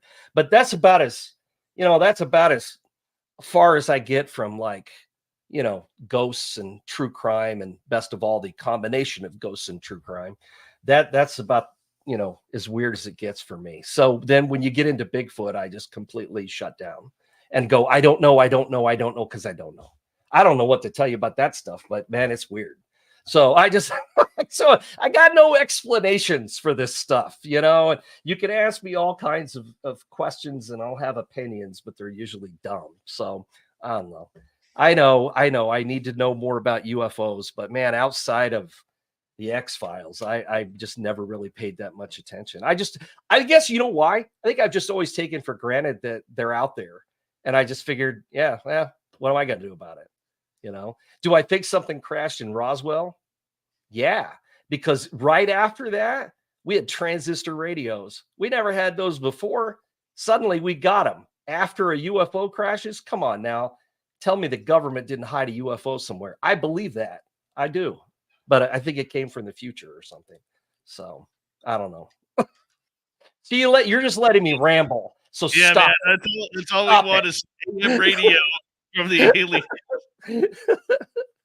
Nothing wrong with AM radio, by the way, because we are in a couple of AM radio stations. We still love it. Yeah, no offense. But you bring up good points though. That we don't know what this is. We don't know what anything really is. No. And many people always say there are no experts in this in these absolutely. fields. Yep, You there know, are. I mean, there are people who know a lot. Don't get me Yeah. wrong. They'll know a lot of stuff. I mean, you want to talk about Bigfoot. I mean, call Lauren Coleman. Dude knows everything about Bigfoot. But I mean, it's not like he's ever met one. You know what I mean? So again, I love the guy. I've known him for Jesus. I don't even know. I mean, I've probably known him for 40 years. He grew up in the same town I grew up in. Years and years ahead of me, though. Let's not, he's much, much older than I am. But still, I've known the guy for a long time. And he'll tell you, I don't know everything there is to know, because until, it's just like me with a ghost. I can't tell you everything there is to know about ghosts because, until I can sit down and interview one and I can tell you the details. Actually, what I usually say is I don't know everything there is to know about ghosts until I am one. Then I can tell you whatever you want to know, but I won't be able to probably. So, Yeah, probably have you sign. The ghost will have you sign an NDA or something. Yeah, probably. Yeah, there's probably something like that you have to do when you're dead. So. Yeah, no, I hear you. I mean, I'm going to get back to the question that I asked you earlier, which is, do we want answers? As much as I think all of us do, and people are pushing hard for disclosure and everything like that, I think deep down we don't want answers. We don't want to kill I don't the think the mystery. majority of people do. No.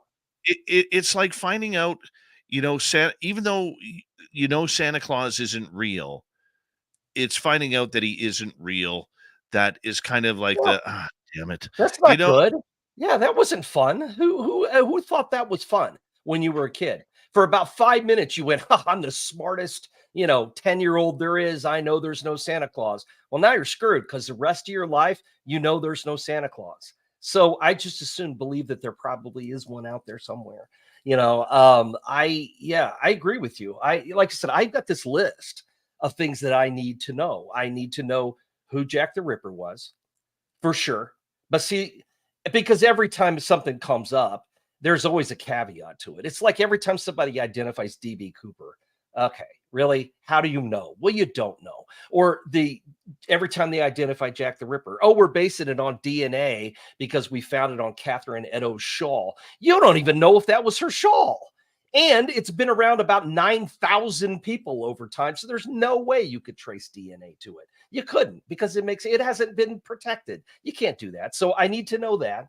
I need to know who killed the Black Dahlia, and it was not George Hodel. So anybody who's going to say that, I wrote an entire paper on how it isn't and prove the fact that it couldn't be, but that's okay. As people saw it on TV and they think, H.H. Holmes is Jack the Ripper. I prove that isn't true either, because that's the fun part, is to get to debunk some of the dumb stuff. But the mystery of it is still there for me and always will be until I die. So those are the things that I want to know when I die. I want to know if, I'll want to know, is, Bigfoot really out there? What is he? Where do the UFOs come from? Why are some people ghosts and some people aren't? Did this really happen? I got a list, man. I'm telling you, I really do. But I don't want to know now because it's going to ruin everything. I don't need to know that. Are you someone like a Harry Houdini, where you have a couple of loved ones planned out that when you do die? Oh yeah, Yeah. No, I've already got that set up. People know, they're going to know if I can talk to them, I'm going to. I'm already got that done. That's been done for a long time. So now we're good. So I got people who I'm gonna call. So Vanessa wants to know who I is don't Jack know. the Ripper then? I don't know. That's what I'm saying. I don't know. But I do think they were a Freemason. Whoever they were a Freemason. Why do you believe that? Well, just because some of the things that were left behind at the crime scene seem to fit. Like the writing about the Jewes on the wall. That was a definite Freemason thing. It was not Jews. It was not, somebody wrote that on the wall at the crime scene. There's also a case to be made for how some of the bodies were posed. Now, that doesn't mean anything. There were a zillion Freemason in England at the time. But I've always thought that would explain why, the cops probably knew who it was because the murder stopped. And I think that maybe they covered up for their own. They put it to an end. They stopped it. But there were so many Freemasons in the police department, especially some of the upper guys. And so they covered it up because it would have looked bad for all the Freemasons. And then, so they covered it up, kept the identity of whoever it was a secret, got him put away. Maybe they killed him, who knows, but they got rid of him and the murder stopped. But I really do think that that's the only thing that I would jump in and say, I think they were Freemason. Now, who they were, no clue. Absolutely no clue. And I'm going to wait until I die to find out, because we're never going to be able to know. I mean, we don't know. We can't know. So yeah, I don't know. No idea. From Vancouver, T-Bone wants to know, what's your opinion of the Queen Mary? The actual queen, well, she wasn't a very nice person. She tried to, we're not talking about the Queen. Okay. Not Mary, Queen of Scots. Okay. You're talking about the boat. I think it's probably haunted. I don't see any reason to think it isn't. I had no way. I've been there, stayed there, did not have any experiences, but big deal. I mean, that's like, I always say that ghost stuff, and I'm sure I'm not the only one that says it, but it's a lot like fishing. You can go back to your favorite spot and maybe you won't catch anything. It just depends on who knows. That's the thing. We don't know. It could be the time of day, the time of the moon, the tides, who knows? Nobody knows.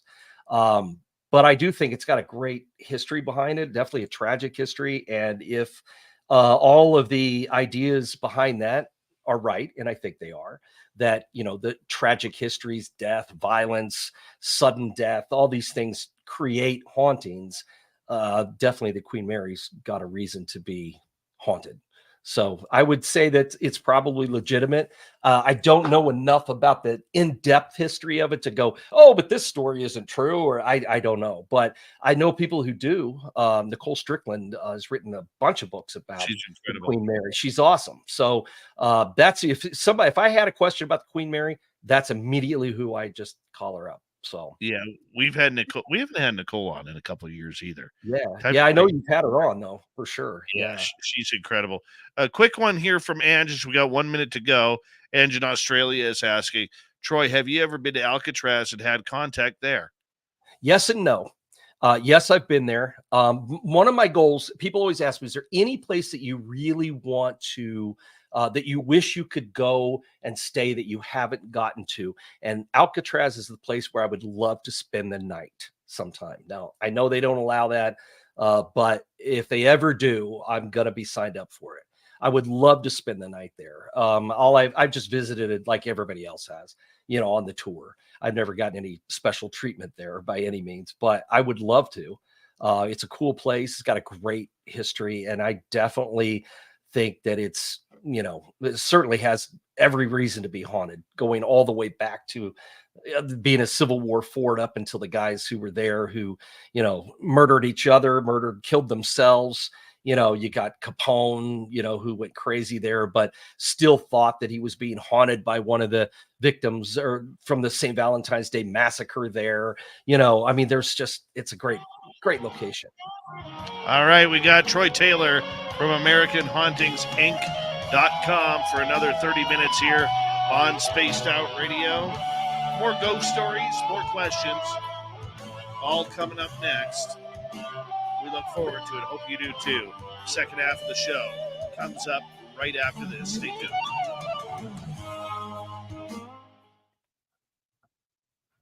This is flying by, man.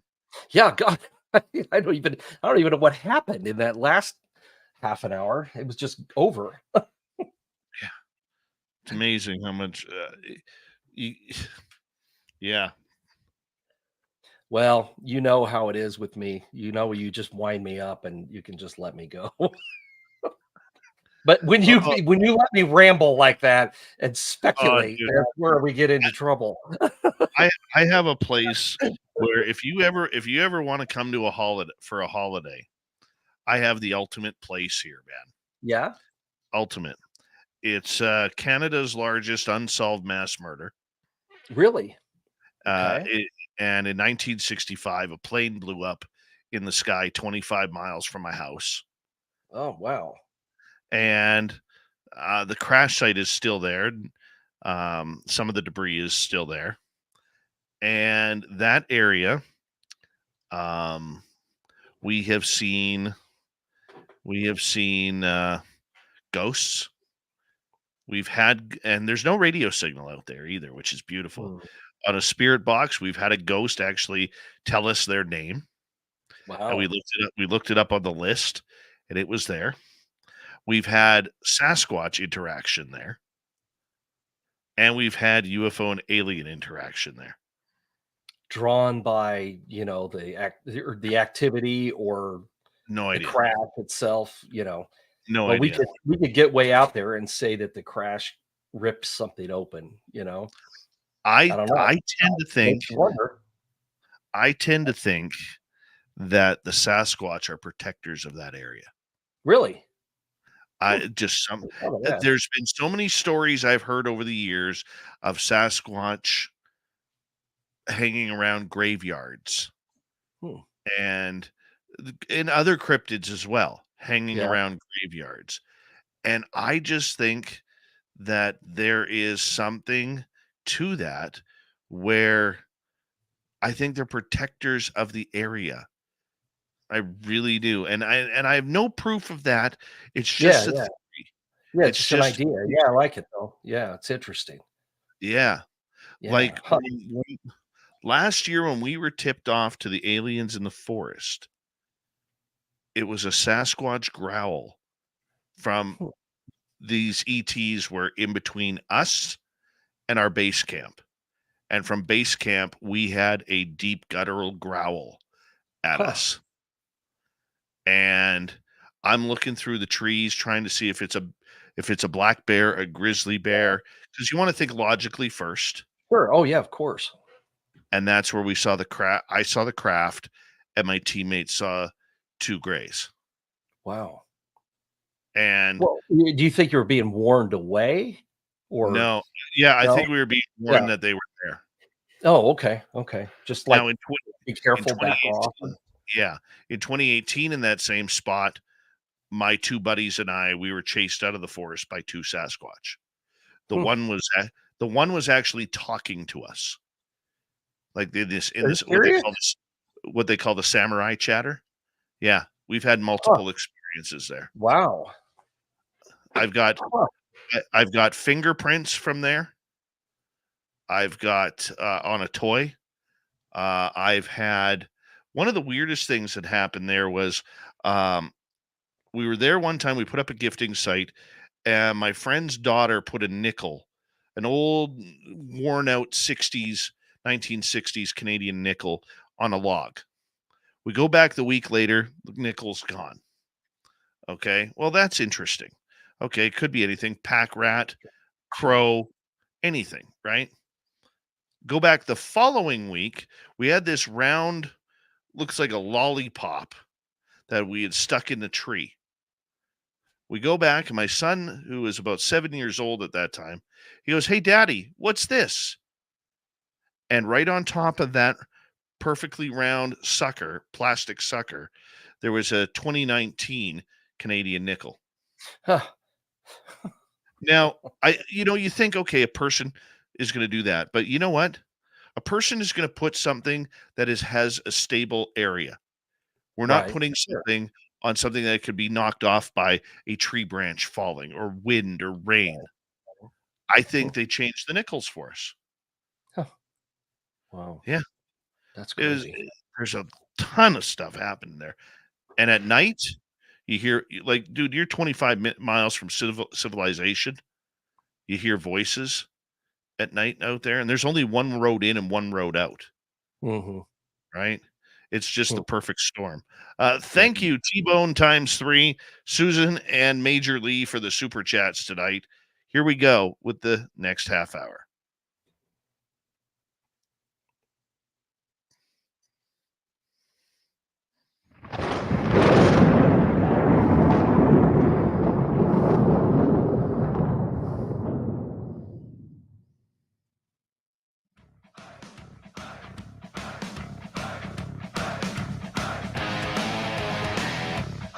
Second half of Spaced Out Radio is now underway. Good to have you with us. My name is Dave Scott. Here we go with Troy Taylor for the final half hour with him. Reminder to all of you that if you've missed portions of this show or others, check out our free archives. YouTube.com/Spaced Out Radio. Do old Davey the favor. Hit that subscribe button. Our website, spacedoutradio.com. We have a plethora of features for you. Rock out to Bumblefoot, read the news wire, check out our swag as well. Follow us on Twitter at Spaced Out Radio, Instagram at Spaced Out Radio Show, and on Patreon in the Space Travelers Club. Here we go. Troy Taylor, American Hauntings Ink.com is his website. You can find all of his books on the website or in any major bookstore or online. Troy, thank you so much for being here. It's flying on by. Yeah, absolutely. I got a question for you. Sure. And I'm sure you're not surprised, considering that's kind of my job. Yeah. Okay. You have a lot of fun with these subjects. You have a lot of passion in telling these stories.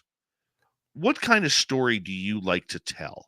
What's on, or maybe one on the bucket list of a story you haven't told yet? Well, I tell so many different kinds of stories. I have an interest in so many different things. I know that, like, the last time I was on, we talked pretty extensively about the St. Louis exorcism because that was pretty fresh at the time, as far as, me being able to talk. And so I talk about that a lot. I enjoy talking about it because it's, again, one of those things that is so baffling that there's no way we can know for sure what happened. We can have opinions about what we think happened, but I can only tell what, I was told by people who were there. So I enjoy that. I also enjoy, as I mentioned earlier, I like to get to the real side of stories and, stuff I grew up with that, like when I was a kid, I was convinced that I was going to have a lot of problems with quicksand and the Bermuda Triangle as an adult because I heard about them all the time. Every time I watched TV, somebody was in a patch of quicksand, usually on Gilligan's Island, but still, it was quicksand. So I thought that was going to be a real problem, and it turned out not to be. As I got older, I also thought that I should really be worried about going to the Caribbean because I might have to go through the Bermuda Triangle to get there. Right. And turns out that was blown out of proportion too. Who knew? So I think that's kind of what woke me up when I was like, I don't know, 13 or 14, and thinking, wait a minute, I don't think that's accurate. And so I've kind of stuck with that my whole life, looking into stories. There was a great story about this house in Pittsburgh that everybody used to talk about how it was the most haunted house in America and stuff. And it was called the Congolier Mansion. And it had this really graphic story. I mean, a really detailed, awesome story about this, robber baron who'd built this mansion, and he'd cheated on his wife with their maid, and the wife had killed him and the maid and chopped her head off, and the police showed up and they found her sitting in a rocking chair with a swaddled baby, but it turned out to be the severed head of the maid. And then this crazy doctor bought it, and he was doing experiments on bodies, trying trying to bring him back. I mean, there's just this whole long thing. And then there was an explosion and this gas tank exploded and it wiped out the house. And it was nothing left but a crater. I love this story. I mean, it had every element, but it turned out that there wasn't, I don't even know where the story came from. Not a single word of it was true. The Congoliers were real people, and it was like a 2-story frame house. And that was it. It wasn't a mansion. It wasn't built by a robber baron. No murders ever happened there. There was no mad doctor, nothing like that. But there was an explosion, but it didn't destroy the house. But it was an explosion of a gas tank down the street. And so I stumbled on this stuff and I'm like, wait a minute, and so that kind of stuff has always been a kind of a thrill for me. But even better is when I can find a place like this that, we mentioned Waverly Hills earlier, that, maybe the history isn't accurate, maybe it isn't quite what it's, the true story isn't quite there, but it's haunted anyway. See, those are the stories that I love. Because then you can look for a real reason as to why it is haunted. Maybe a guy didn't get shot and stumble up 17 stairs and die in the arms of his wife. Maybe he just died on the porch, but that doesn't mean his ghost isn't still there. So that, I think, is the fun part, is trying to narrow that down to make sure that you've got the right story. And I just love that kind of thing. I just am fascinated by it. And anything that's got a lot of history behind it, that's what I love the most. Is because without history, you have no ghost stories. I mean, anybody you could put together an entire book of people's experiences of, waking up and their dead aunt is standing down at the end of the bed, waving at them. And then they find out she died that night. Okay. Well, that's interesting, but that's not a story. That's an encounter. That's an incident. I want a real story. So I want a place that has history behind it, and a story that has history behind it. I want it to be, a real slice of America, even if, we do find out that maybe some of it isn't necessarily accurate. It becomes part of our history. The Bell Witch is a perfect example of that. It's America's oldest ghost story. It's 200 years old. It's our original ghost story. But how much of it is accurate? Well, we don't know, because, it happened in, 1819, right around that area. But the story wasn't even written down until 1894. Now, allegedly, it was written down before that by one of the members of the family, but no one's ever actually seen that manuscript. It's just retold by a guy, almost 100 years later. But it's become such an important part of America's ghost lore that we just take it for granted that the story is real. And I think there was something to it. I don't think a story that has taken root and stayed as part of our history for 200 years is absolutely not true. I don't believe that. I believe there's a reason that story was told. I think there are probably elements that are exaggerated, but something happened to this family. That's what I always say is, maybe that part isn't true, but something happened. But it's up to us to try to figure out what that something was. Maybe we'll never know, and probably we won't. And as I mentioned earlier, a lot of times that's okay. I don't need to know the answer to everything to be fascinated by it. I don't have to know. I enjoy it. I enjoy knowing all that I can. I at least want to try and, scrape out the truth of what I can out of everything. And maybe that the story isn't quite as sexy as it used to be, but it's still a good story, and it's existed for so long because, it has a great story at its root. And I guess that's what excites me, is something that has substance, One of the stories that I like, I'm curious your opinion. I love small town legends. Oh, yeah. The howling voices of people downriver, the monster that seems to lurk in people's windows in a town of, say, 200 people. You Mhm. know, those are the type of stories that I Yeah. absolutely adore. And Yeah. I really think, we're so worried about Waverly Hills and Bobby Mackey's and all of these places. We forget that our own backyard is Oh, yeah. it has those great stories, and especially, all across North America, and if not the world, but let's focus on North America here. There are all these little towns that, whether it's due to economy or change of mining regulations or forestry regulations, that are shutting all of these towns down. I mean, I know in my community, I mean, it was a big blow a few years ago, man, when one of the two mills shut down forever. Mm. Yeah. you know Yeah. and we lost 1,000 people in a 4,000 people community.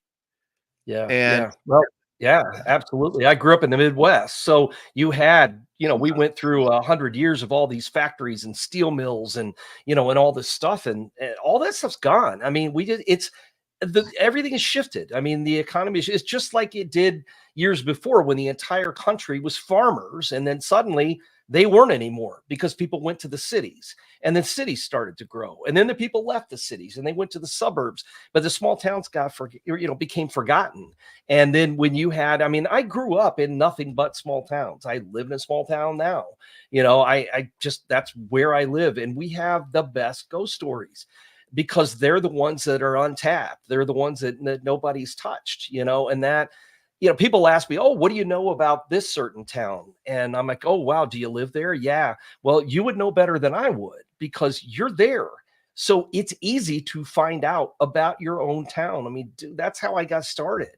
I mean, I was writing down the ghost stories that had been around for 100 years in the town where I grew up. So I agree with you. Those are the best stories.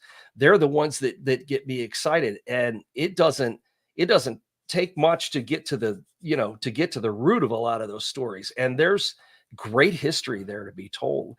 And people, like you said, people want to focus on all the famous places. And there's so many, I mean, it's hard to get people sometimes interested in, oh, I've never heard of that. Well, I know, but here's the thing. Here's the story.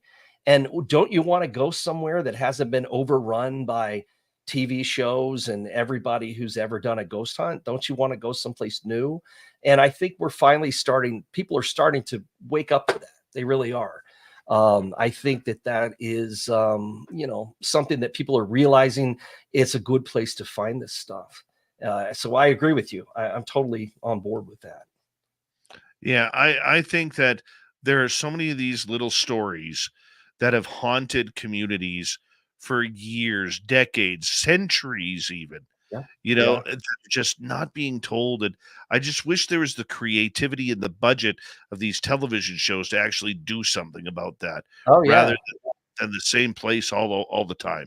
Yeah, yeah. Well, it's just like, I mean, I'm sitting here thinking about that when you're talking about that, and the way that some towns will get passed over in favor of something else. And I was just thinking about, we talk all about, say, we're back to a cryptid thing. We're back to Mothman, and we all think about Point Pleasant because that's where the first sightings were, and and then the Silver Bridge and all that with the collapse. But people forget about just upriver in Parkersburg, how many weird things were going on there. I mean, all the Indrid cold stuff was all around Parkersburg. And that's a great little town, but it's empty. I mean, it's the industry's gone. So it's all these decaying old buildings, but man, they've got tons of ghost stories there. They got tons of great stories, and they've got links to all that same weirdness that Point Pleasant has. But you don't see anybody going there. There aren't any TV shows going to Parkersburg. I mean, it's odd. It's just weird how that happens. I don't know. It's like these towns need an agent. Or something, My town's the same way, man. It's had a very famous alien abduction back in 1989. Yeah, It's which had right there, yeah. it's right along the Gold Rush Trail, which is Mhm. haunted as anything. Sure. Okay, and people and the local logging people, many of them have had encounters with Bigfoot or other creatures while they're there. And my town just they don't, and like many others, they don't want to be embarrassed or be labeled Oh, as the yeah. weird town. You know what I'm saying? They don't Yeah, want that. it took us a long, I do a lot of our, all of our events and things, and most of my business revolves around Alton, Illinois, which is right on the Mississippi River. We're across the river from St. Louis, and it's a small town. There's like 15,000 people. I mean, we've got other communities that are close by, but it's still a pretty small town. It's got a lot of history behind it. It's an old town, but it took us a long time to get them to get on board with all the ghost stuff. And it's taken a while, but they're still hesitant, but we've at least got them interested because we literally had to sit down with paper and show them in print how many people were coming to town, for this reason. And, that's what kind of did the trick for us. And it's taken a long time, but I think that, people that are listening, people that live in these small kinds of towns, and they know that, they've got something good there, man, do what you can to get the word out, because people are tired of the same old thing. People want new things, and they want all these experiences that are out there that they haven't gotten a chance to take part in yet. Right. So do it. Get out there and do it, people. Right. I mean, it's a lot easier said than done, though. Yeah, it is, I guess, but I don't know. Well, I don't know. You know how I am. I don't ever sleep. I don't ever. All I do is write books and do this stuff. So yeah, it's easy for me to say, I guess. Maybe not so easy for everybody else, but it's worth it if you want to put the time into it, I think. So We have just over 7 minutes to go here with you, and I don't even know what to throw at you right now, because you've hit so many major topics that we were going to talk about. Well, let me ask you this: do you think technology can solve these riddles about ghosts and Bigfoot? Do you think it's going to bring us closer? I think it's not, it's kind of what we talked about this a little bit at the beginning, that, I don't think that science, at least not with ghosts. I mean, I think, honestly, I think ghosts, for the most part, I mean, again, depends on your definition, but I think that in a lot of ways, ghosts are a supernatural kind of thing that science can't duplicate. And if you can't duplicate it, you can't catch it, you can't study it, you're not going to put it in a bottle, you can't capture it in a lab, until you can do something like that and prove what it's made out of. Ghosts are always going to be too elusive. On the other hand, maybe you do pick up a UFO or capture an alien, or, God forbid, don't shoot Bigfoot, but let's say they capture one, let's say, and put it and are able to study it. Maybe science can tell us something about that, but I don't know. I'm not sure. I mean, technology will help us get answers. Maybe not with ghosts, but definitely with Bigfoot. Let's say that, we've got technology and see, that's the thing that bothers me, though. Going back to that again. So we've got all this technology. I write a lot about crime, and I'll write about something that happened in 1970, and then they'll reopen the case that remains unsolved. They reopen it, and, 40 years later, and they've got all this technology, DNA, forensics, ground penetrating radar, all these things they didn't have in the 70s. Well, isn't that where we are with Bigfoot? I mean, it's not a couple of guys riding around on horses with a Super 8 camera hoping Bigfoot walks across their path anymore. We have technology. We have infrared. We have FLIR devices. We have all this stuff. So why can't we catch one? Why can't we prove they're real? Why? I'm serious. This is a serious question. That would be the answer if you've got this technology. And apparently, are we using it? I don't know. Apparently not. But why aren't we? Because if you really want to find Bigfoot, if you really want to prove he's real, then I think that somebody needs to throw everything we've got into the hunt and track this thing down, prove it's real, capture one, just be nice to it if you do, that's all I can say. I don't know, but does it go back to that thing? Are they somehow paranormal? Is that why we can't catch one? Because that kind of goes back to what I was trying to say. I don't know enough about Bigfoot to know, but I'm on the fence with it being some sort of, actual animal type creature that has survived from prehistory. Or am I going to it being something that is paranormal that can somehow switch dimensions or beam itself I have no idea, but maybe that's why we don't catch one. But boy, it seems like we've got stuff that we ought to be trying with. Every time I watch these TV shows, and I don't watch them very often because nothing personal about anybody that watches a every week Bigfoot show, but it's pretty much the same show every week. It's guys standing in the woods hearing growling and stuff. Okay, great. That's like watching ghost hunting shows when people wander around with electronic devices and they go, oh, look, there must be a ghost here. Well, why do you think that? I don't know. I don't know how this really works. I'm just walking around because I'm supposed to.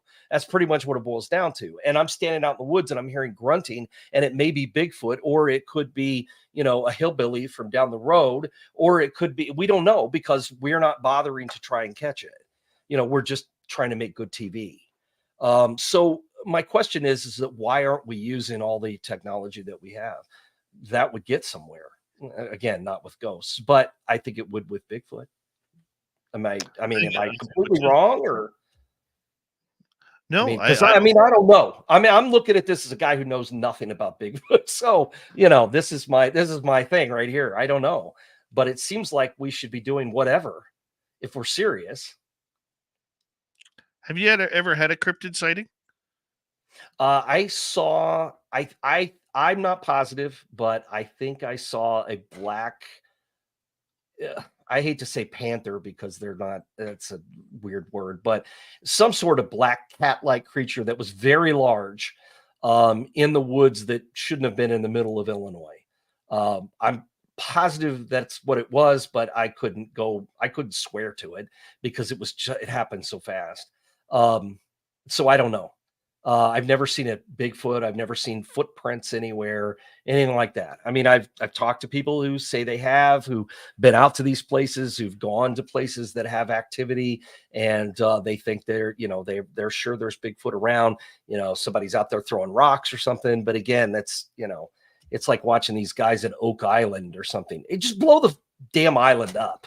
If you really think there's something down there, just blow it up, because you're never gonna. You're just making a TV show. That's all the treasure you're going to get out of this place. So it's like Bigfoot, if you really want to catch him, it's going to make a real short season of your show. So do you really want to catch him? Probably not. So I don't know, man. I don't think in the end we want to catch anything, because it really sucks when the mystery ends. I know, that's what I'm saying. I don't want to know. But if these people say they're really serious, why aren't they doing it? That's my question. So I don't know. You ask, so there's your answer. My friend, we got just over a minute left with you tonight, and I want to say a big thank you for coming on Spaced Out Radio again. But you know what? I'm going to make you a promise. Okay. I'm going to make you a promise that we'll have you back in October, leading up to Halloween, where we could go over Troy Taylor's top 10 or top 20 haunted, scary stories to build up the month. I could do that. Okay. All right. Yeah, Let's make a plan. We'll do that. So, of course, I think that'll be great. Do me a favor. Tell everybody where they can find your podcast, your books, your website. All right. Well, my books and my website, you can find them at the same place. Just go to, you could go to AmericanHauntingsInc.com, which is INK like tattoo ink, or you could just go to AmericanHauntings.net if that's easier for you to remember. It's going to take you to the same place. You can find the books and all the events and everything we do. They're in the same place, including the podcast. But for the podcast, all you got to do is find the American Hauntings Podcast. I try to keep it really simple so I don't get confused. I just use the same name for everything. So American Hauntings Podcast, it's pretty much anywhere. Spotify, iTunes, anywhere you listen to podcasts. We just started a new season. So that next week, I think, will be episode 2 of the season. So lots of stuff. So we'll see you then. Thanks, guys. Troy Taylor, everybody. Coming up next, Steve Stockton from Among the Missing. Then Courtney Marcassani checks in with another UFO report. It's going to get juicy in hour 3. Stay tuned.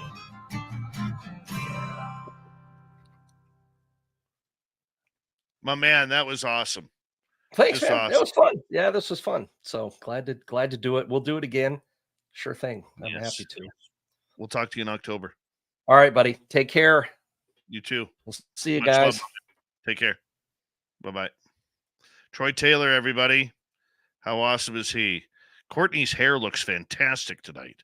Fantastic. I'm going to step away for a quick break. Courtney is coming up next. We'll be right back.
All right.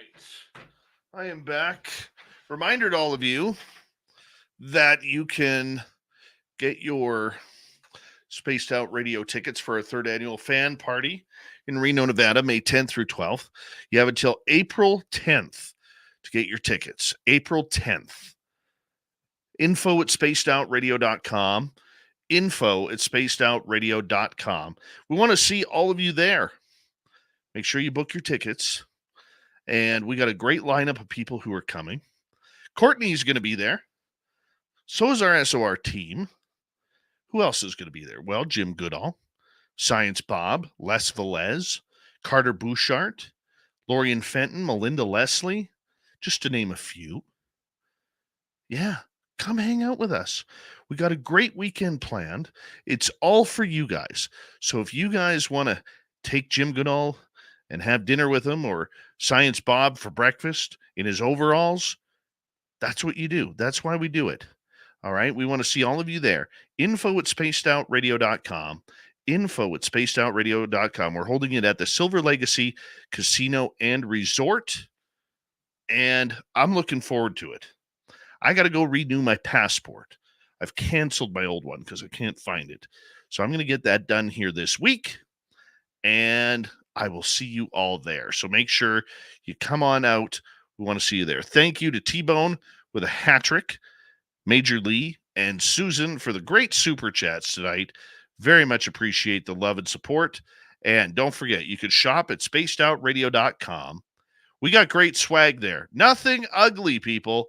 Nothing ugly there at all. You can wear our stuff out in public and actually be proud of it. People say, where'd you get that? spacedoutradio.com. So make sure you go check it on out. We're going to have lots more coming up. I still got to make a hoodie. I want a hoodie. I know you do too. All right, here we go, everybody. Hour 3.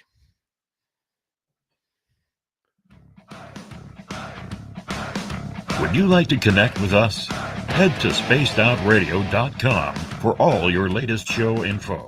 Now, back to Dave Scott and SOR. Here we go with the third and final hour of Spaced Out Radio tonight.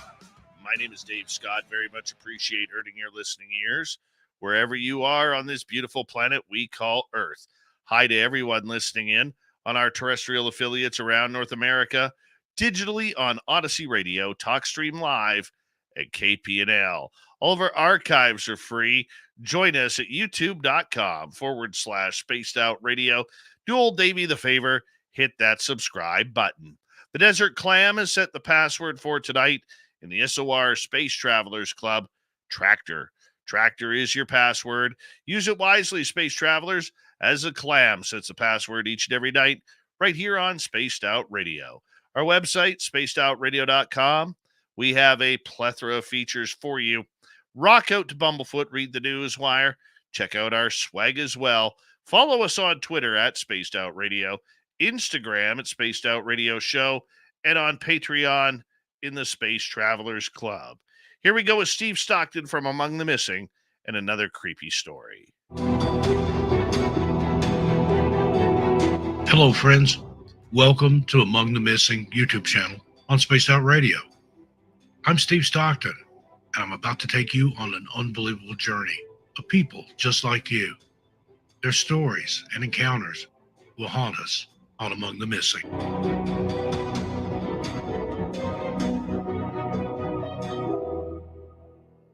There have been 19 reported deaths on the Pacific Coast Trail since 1983. However, that number is believed to be much higher. Here are some of their stories. Gerald Duran and Jody Zatchik. Since its formation in 1977, there's been only one known attempt to hike the PCT in winter by the couple Gerald Duran and Jody Zatchik in 1983. They were traveling south to north and were hiking towards Wrightwood, California to resupply when they got lost. They'd started down the wrong canyon and ended up on much steeper terrain than their planned Acorn Trail route. As they were climbing down, they slipped on ice and fell several hundred feet off a cliff to their deaths. Flicka and Jane Rodman. On Sunday, November 19th, 1995, Jane and Flicka Rodman, two young, long-distance hikers from Worcester, Mass., were killed near Pear Blossom. The couple had started their Pacific Crest Trail through hike at the Canadian border in July and hiked south, allowing this year's unusually heavy Sierra snows to melt ahead of their arrival. They left the trail, apparently trying to catch up with another southbound couple who were a few days ahead of them. While walking eastward on a path along Highway 138, some distance from the trail itself, they were struck and killed by a driver who lost control of his vehicle after falling asleep at the wheel. John Louder. Dr. John Louder, 69, a doctor from San Diego, was hiking the Pacific Crest Trail all the way from East San Diego County to Canada, and he was found dead June 5, 1999, near Lone Pine. He was an able and experienced hiker and had begun his hike on April 23rd at Boulder Oaks, where the Pacific Crest Trail crosses Old Highway 80. He had hoped to complete the through hike by October. With a snowstorm expected, Dr. Louder had separated from his hiking group as he was struggling to keep up with them. He decided to hike down the mountain, but as the ice storm hit, his vision became impaired. He tripped or slid on the ice and fell about 60 feet from a cliff into a canyon. Despite breaking one arm and both legs, Dr. Louder survived the fall and was able to crawl into his sleeping bag. But his injuries were just too much, and by the time hikers reached him the next day, he had perished. He broke his own rule, never hike alone, said his former wife, Ida Louder. John Joseph Donovan. John Joseph Donovan, 59, was hiking near Southern California's Mount San Jacinto on May 6, 2005. That day, a blizzard dropped 8 inches of snow on the area, and he was trapped on the mountain. Now, John was a veteran hiker who was notoriously bad navigator and reckless with it. He had strayed from the Pacific Crest Trail, which he was through hiking, carried no compass and no useful maps, nor a GPS or anything that would help him. All he had said was a tarp or a tent, socks in place of gloves, and he had a few provisions. He always traveled ultralight, like this as he called it, so if things went wrong, he was in trouble fast. He was an active member of the Old Dominion and Tidewater Appalachian Trail Clubs and had just retired from 20 years as a licensed clinical social worker with Central State Hospital. Additionally, he served 15 years in the United States Navy. Around 1 p.m. on May 3rd, he climbed into Little Taquits Valley, just south of Saddle Junction, and found that trail was now concealed by snow. John sought help from 2 other hikers, a Canadian nurse named Connie Davis, age 46, and her 21-year-old son, Alex, both of whom had extensive altitude experience. When Donovan began following the Davis through the snowfield, Connie told him, "We're not going to take the most direct route." He stayed about 30 feet behind them, and he put on crampons, but the spikes didn't work well with his lightweight trail runners, and he slipped and fell repeatedly.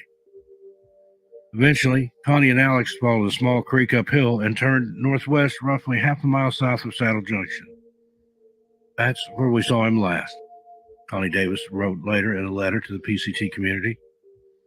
It was about 8,080 feet on the afternoon of May 3rd.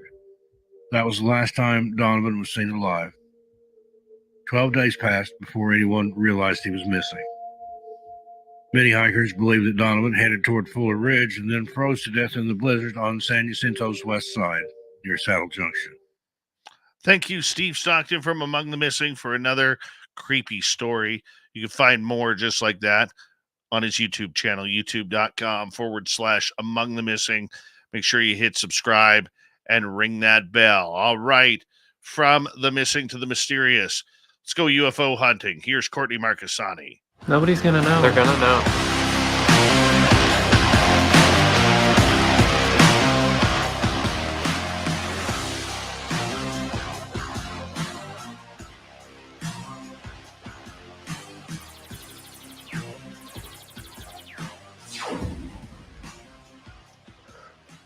All right, Courtney is back after another hiatus, and she wasn't feeling well, shall we say that. And, Courtney, the one thing that we like to say at this time of the night is it's always nice to say hello to all the agents and agencies who are tuning us in on Spaced Out Radio. Remember, folks, give us a call sometime. Let us say hello. How are you? You already know the phone number since, well, we don't need to give it to you. You're in an organization that already has it. So give us a call, say hello sometime. That's all I got to say. All right, Courtney. Thank you, Patriots. Thank you, Patriots. How you been doing? I mean that. That's a heartfelt gratitude. Thank you for all you do, keeping this world safe, making it a better place. Mm-hmm. That's what we do.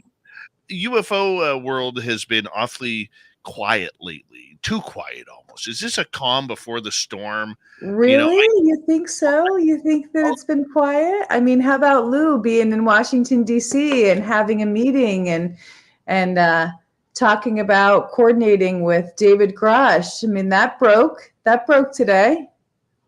That broke very much today. Yes, let's talk about it.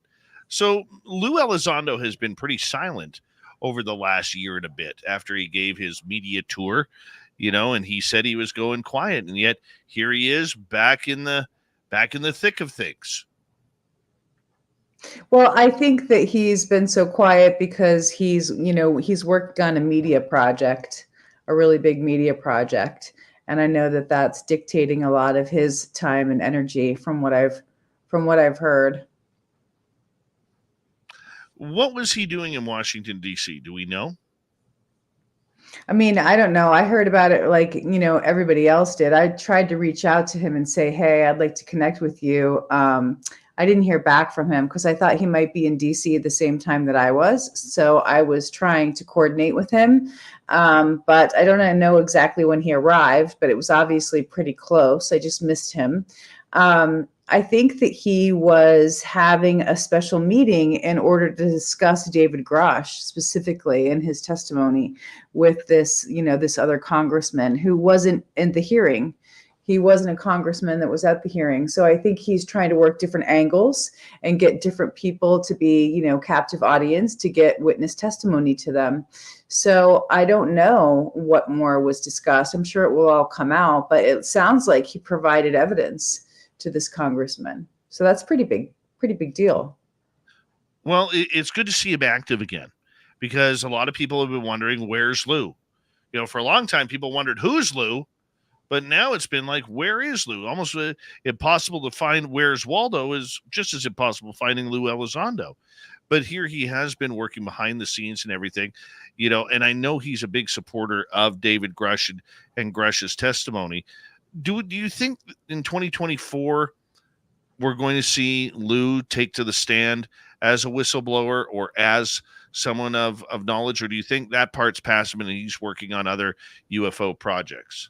I think he wants to be in the limelight again. I do think he wants to be the person who's carrying the baton forward. From what I understand, his job is that he's accomplished has been done. His coming out, his talking about, these videos, his help with the New York Times article, that all ushered in what's happening now. But, I think he wants to take that limelight back and be the person to usher in the next level of disclosure. And I'm not exactly sure that that's going to be his place. I think that his place was opening it up for these other people to come forward. And from what I understand, he's not a firsthand witness of the program. And so it'll be the firsthand witnesses of the program that'll be this next stage of disclosure, from what I understand. Yeah, Representative Ralph Norman has stated that he wants to keep emphasizing that young people need to know the truth about UFOs, not UAP, right. UFOs, and that there were corroborations of Lou Elizondo and David Grush within a SCIF, which is for people who don't know, is a sensitive, compartmented information facility meeting, which means it's all very private. So, I mean, it's just a little bit interesting to see how this is going and where it's going to go regarding Mr. Elizondo and the disclosure movement. I do have a little bit of an update. I was talking with Nicole Sackich today, and one of her sources had stated that the Canadian government and Canada's top scientist, Mona Nemer, may be close to releasing the Canada's report that they are doing on UFOs, or pardon me, UAP at this time.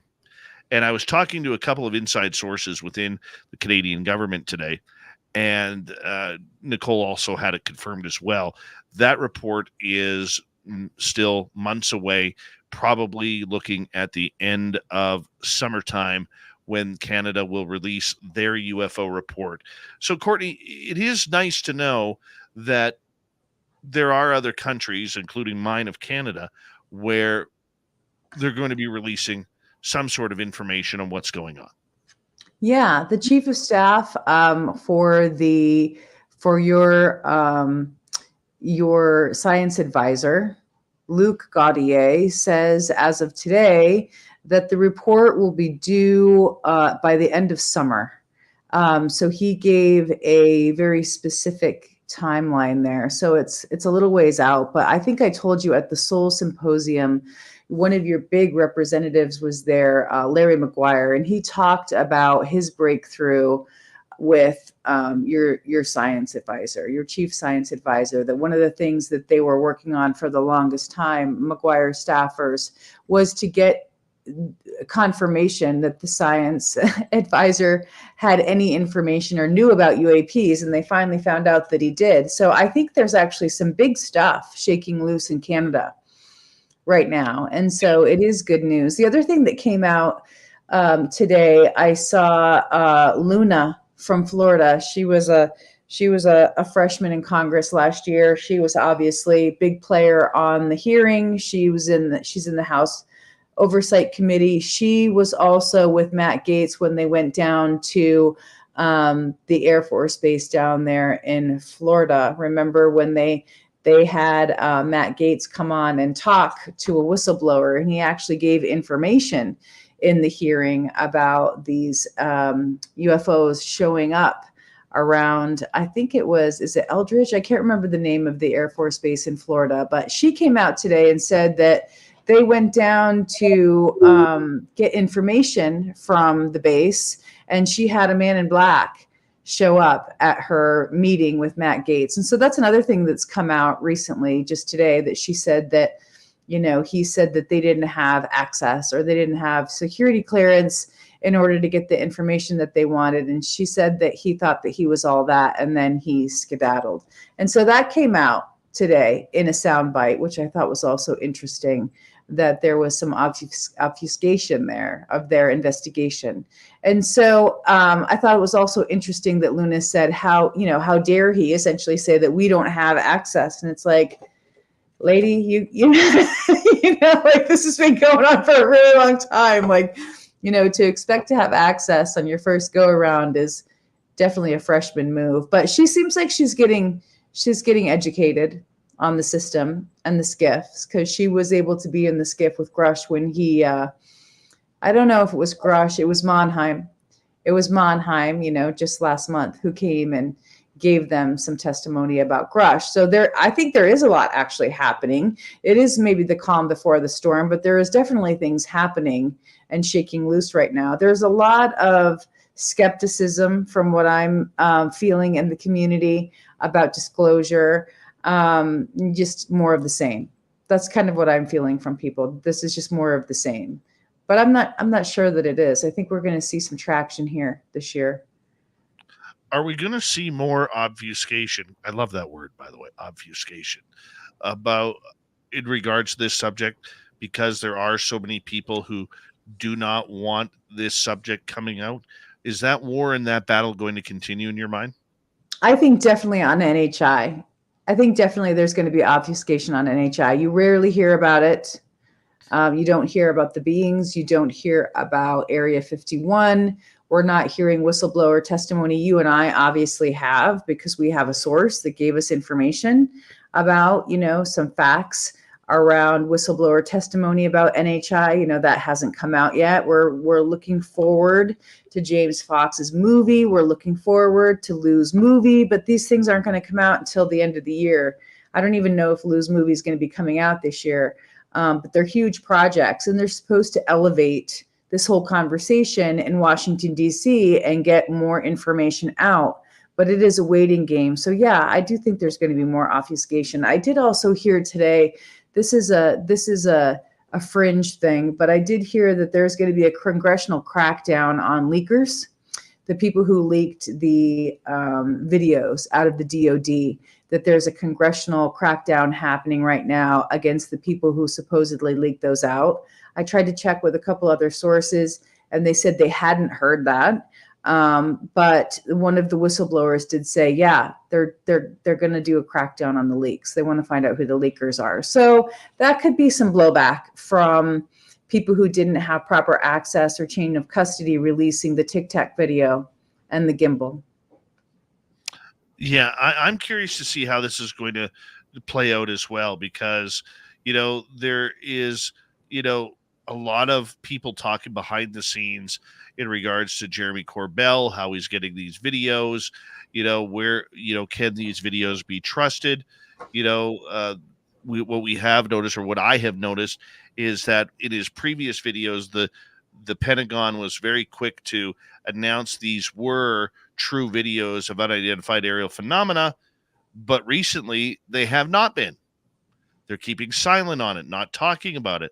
I mean, do we see something that maybe, in their quiet times, that they are refusing to even engage this subject anymore publicly? Well, I think after the Schumer Amendment got shut down, yeah, that was the tendency of the people who were, the cadre of people that wanted that silenced and wanted things like eminent domain to go away in perpetuity and never to be reared back up. But, from the trip to DC, what I found out was that there is a small, tight group of individuals, legal people working on bringing that statue back. So the things that got cut out. So I think that it is going to be, difficult to keep that ball moving forward, but there is an effort to keep it moving forward. So it's a yes and no. I think it's a yes and no. I think there's definitely people that want to shut that door. They won. They look at it as being a closed issue, but I don't think that the popularity of this issue is going to go away anytime soon. So there's going to be people, and how about the whistleblowers?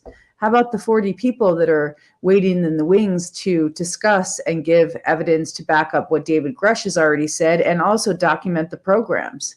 I mean, through the trip to DC, we now know that there's people in this community that know the name of the program. That's a big deal for FOIA requests and other things. So I do think that there are some people who are going to be working it forward, but it might be a smaller group. Do we know who's controlling this right now? Who's controlling the storyline, the platform of it all? What do you mean, the pro-disclosure people or the anti? The anti. I think it's the same bad actors that have been trying to control it the whole time. There's people in the CIA that do not want the name of the program to be out. There's people in the DOD that do not want to have people like Sean Kilpatrick be talking about what was discovered in Arrow. He's still towing the party line. So I think that the same bad actors all along who do not want to disclose about NHI or the programs. But I don't think that they're going to be able to continue to hold back the dam, especially when the whistleblowers break it. I think that's going to be the tide that breaks it. Call it catastrophic disclosure, call it what you want. But I think it's the same individuals who are the power players, who hold the purse strings. But the whistleblowers can't come out unless they have permission or they do something illegal. That's what I've kind of been told. Yeah, well, I think that there is been kind of a moratorium right now on them being able to talk about what they testified to. We know of one of them who testified beyond just Grush, you and I do. And he just was able to get some of his story declassified. So he will be able to talk about some of that. Right. Well, we're going to see how this kind of plays out, because don't you feel at this time, as we got about 30 seconds ago, that it's just a big game? Like, it just seems like a big game right now. Yeah, it is a big game, and you definitely have to know how to play it, and you have to be sharp, and you have to be trustworthy. And I just feel that there are some people that are never going to be on the inside because it's like I said, it's orchestrated. The people that are working for disclosure are an orchestrated group of individuals, including journalists, whistleblowers, people who have fact evidence, David Grush himself. There's a whole group of them, and they work together in sync. So, I know that they're going to push as much as they can and work those levers, but we're going to be on the outside of it. Courtney Marcassani and the UFO Report continues right after this on Spaced Out Radio. What's Courtney's latest news? We'll find out when we return. Look to the sky, because that's where the UFOs are. Unless they find it in your backyard. So far, so good, kiddo. So far, so good. No death threats yet. No death threats yet. I'm still alive. I know nothing. I know nothing.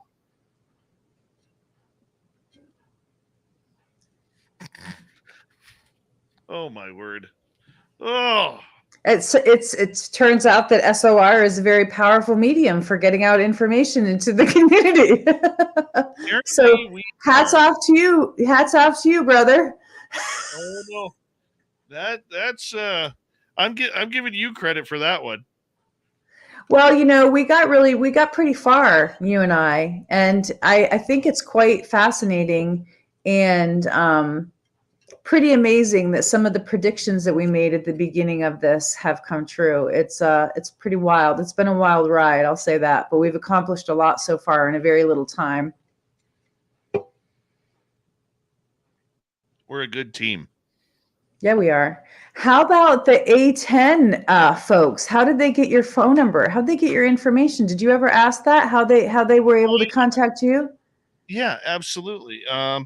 She contacted me through LinkedIn. Okay. I didn't know you were on LinkedIn. Yes.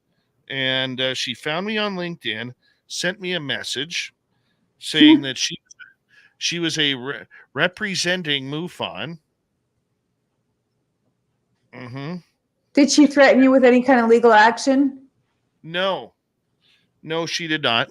She tried to get me to give up my sources. Sure. And I politely reminded her that I am a professional journalist, and I'm not one of these ones who makes up a title like half of ufology. And I said, there is no way in hell you're going to get my sources. Good for you. And we both laughed at that.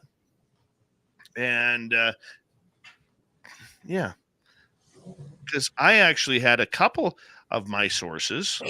I've got a number within MUFON, saying, did you say my name? Did you say my name? People are asking me.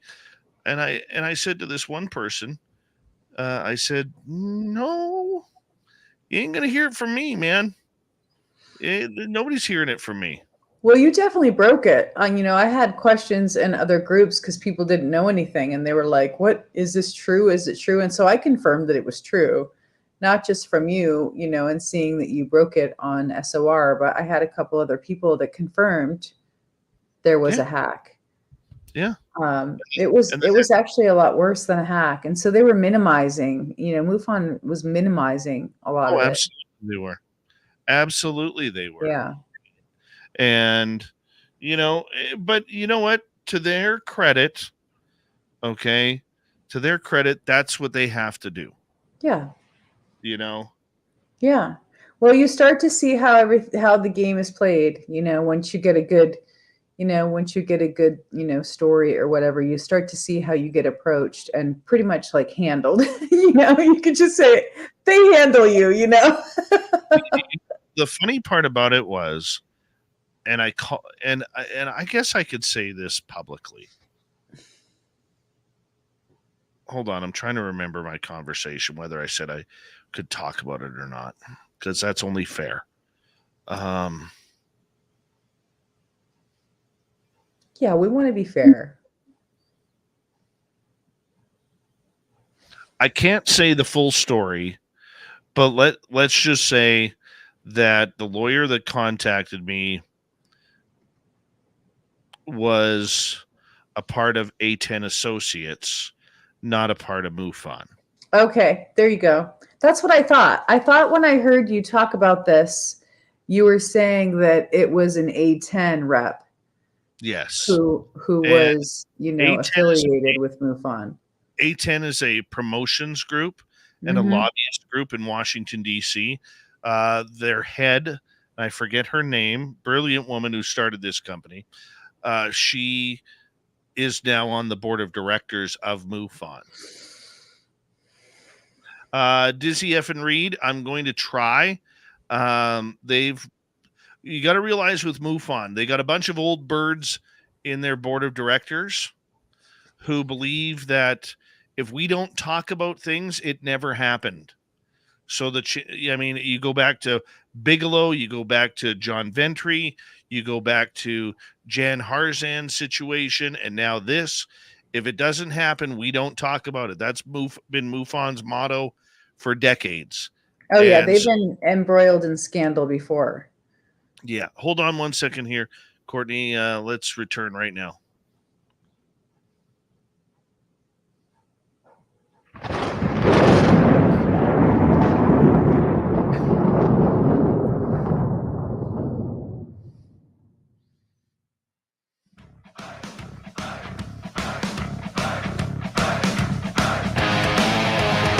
Here we go, the final half hour of Spaced Out Radio tonight. Good to have you with us. My name is Dave Scott. Courtney Marcassani is here with the UFO Report. Reminder to all of you that if you've missed most of this show or others, you always can check out our free archives by going to youtube.com/Spaced Out Radio. Do old Davey the favor. Hit that subscribe button. Our website, spacedoutradio.com. We have a plethora of features for you. Rock out to Bumblefoot, read the news wire, check out our swag as well. Follow us on Twitter at Spaced Out Radio, Instagram at Spaced Out Radio Show, and on Patreon in the Space Travelers Club. Courtney, one of the topics that I wanted to get your opinion on tonight is the fact I was talking to a couple people behind the scenes, as we always do on a daily basis. And one of the topics that came up is all of these acronyms. How people are getting tired of the acronyms. It's not aliens anymore. It's NHI. It's not, or if it's not NHI, it's biologics. If it's not UFO, it's UAP or USO or USAP or something along those lines. Do you think all of these changes in these acronyms that in our topic of conversation is good for the community, or do you think it's something that is just to help throw people off? Oh, heck no. I don't think it's good for the community. No, I don't. I think it's just another mechanism of change of different types of administrations that come in and they want to change something and make it their own. And so you see UFO become UAP, and first it's aerial phenomenon, then it's anomalous phenomenon. Now we have submergible phenomenon. So I think it makes it more complex, obviously, than it needs to be. I don't think that it's necessarily intentional. I think it's a product of so many hands being in the pie. And I think that people want to make a name for themselves. And so it's part of that, taking control over the narrative and like rebranding. I did see, interestingly enough today, now that you bring it up, I did see an old, I think it was a CIA document that came out today that had listed aliens as EME, extra materialized entities. And so it was an old document. And here I'm thinking, okay, now we have a whole nother acronym being introduced into the community. And so I think it's too much. And I think it's confusing for everybody. But confusion is all part of the PSYOP game, is it not? I mean, yeah. I mean, you can go there. You can go there and say it's all part of the PSYOPs. Jacques Vallée said, when I was at the Archives of the Impossible in Houston 2 years ago, you can't trust anything past the 80s. Like nothing. That it's so muddied. The waters are so muddied. You don't know what's CIA. You don't know, what's the DOD. You don't know who all these entities are in this community putting in the PSYOPs. So, yeah, it's a valid point. And he said it himself. So it's very discouraging, I think. It's very discouraging to hear somebody like Jacques Vallée say that in a public open forum, like you can't trust anything past the 80s, because it brings you up to today and you're just like, how do you discern, what's real? It's very upsetting for somebody who's, been in it as long as you have, and I've been in it less, but still as deep as you go, you don't know what to trust. So it's very frustrating. It is a very frustrating topic at this time, with a lot of lines being drawn in the sand regarding this. I mean, for the public who is listening in, how do we know what the truth is anymore?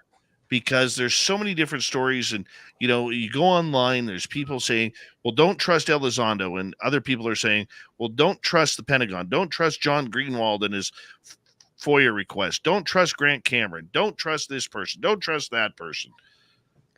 Where do we find it? Where's the happy medium for people who are just wanting an answer?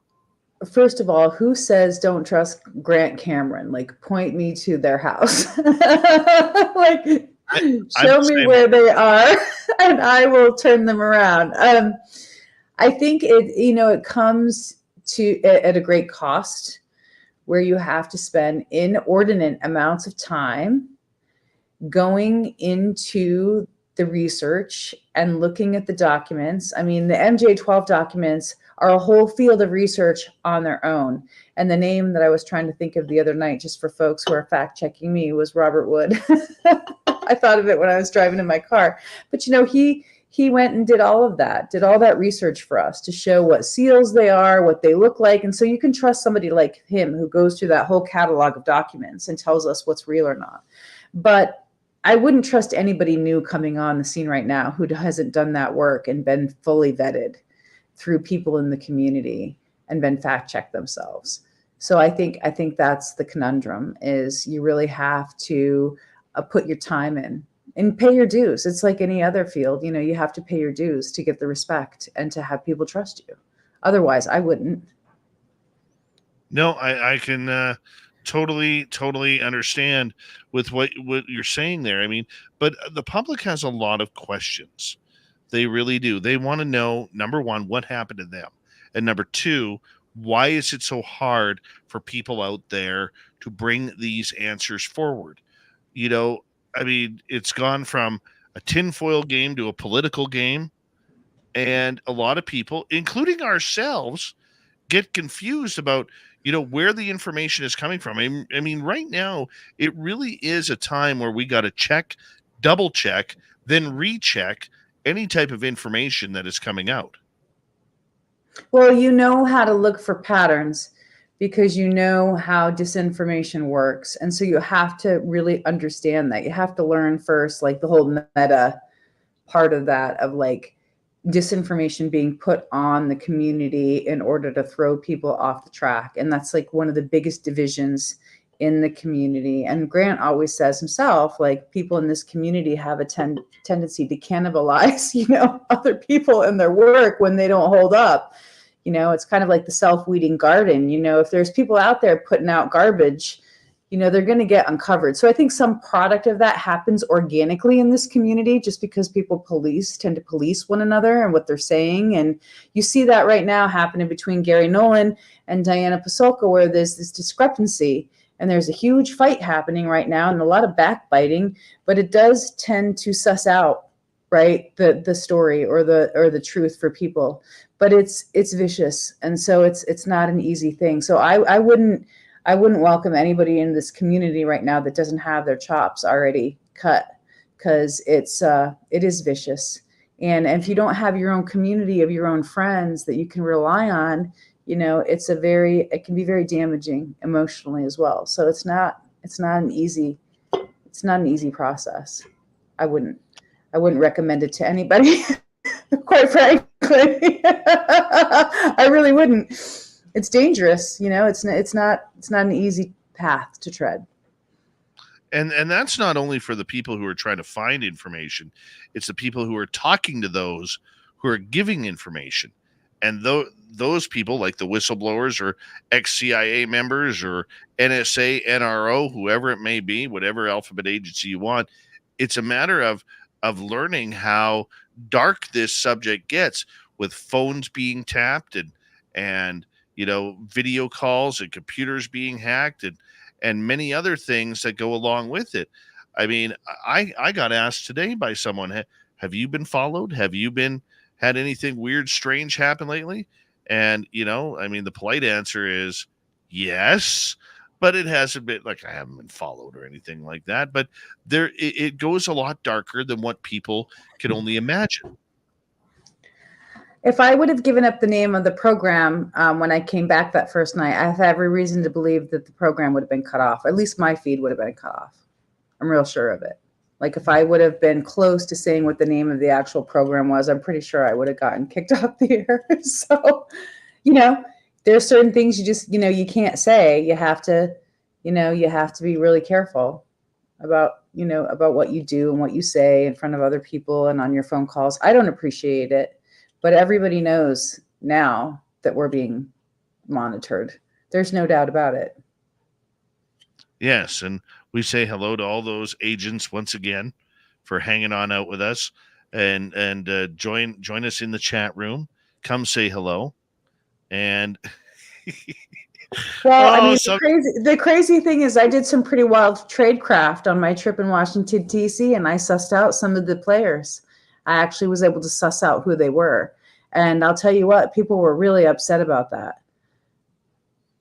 They were really upset that I used tradecraft to find out who these people were that were monitoring me. And now I know who they are and their names and everything else. And it's just, for me, I want to know who those individuals are. But yeah, they weren't happy. They weren't happy. No, I hear you.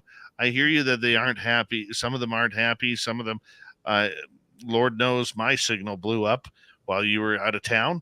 And thank you for that. I appreciate. I'm sorry. Like, that's the other thing. For other people that are in conversation with me, I'm sorry if there's been collateral damage. I feel really bad, but I was just trying to, get information to share on SOR. But maybe that was just me being naive. But they really do follow you and listen. And here's what we do know, and this is truthful. We do know this show is being monitored each and every night now when we talk UFOs. Yep. We know that the UFO report is being highly monitored because of the information that we have broken.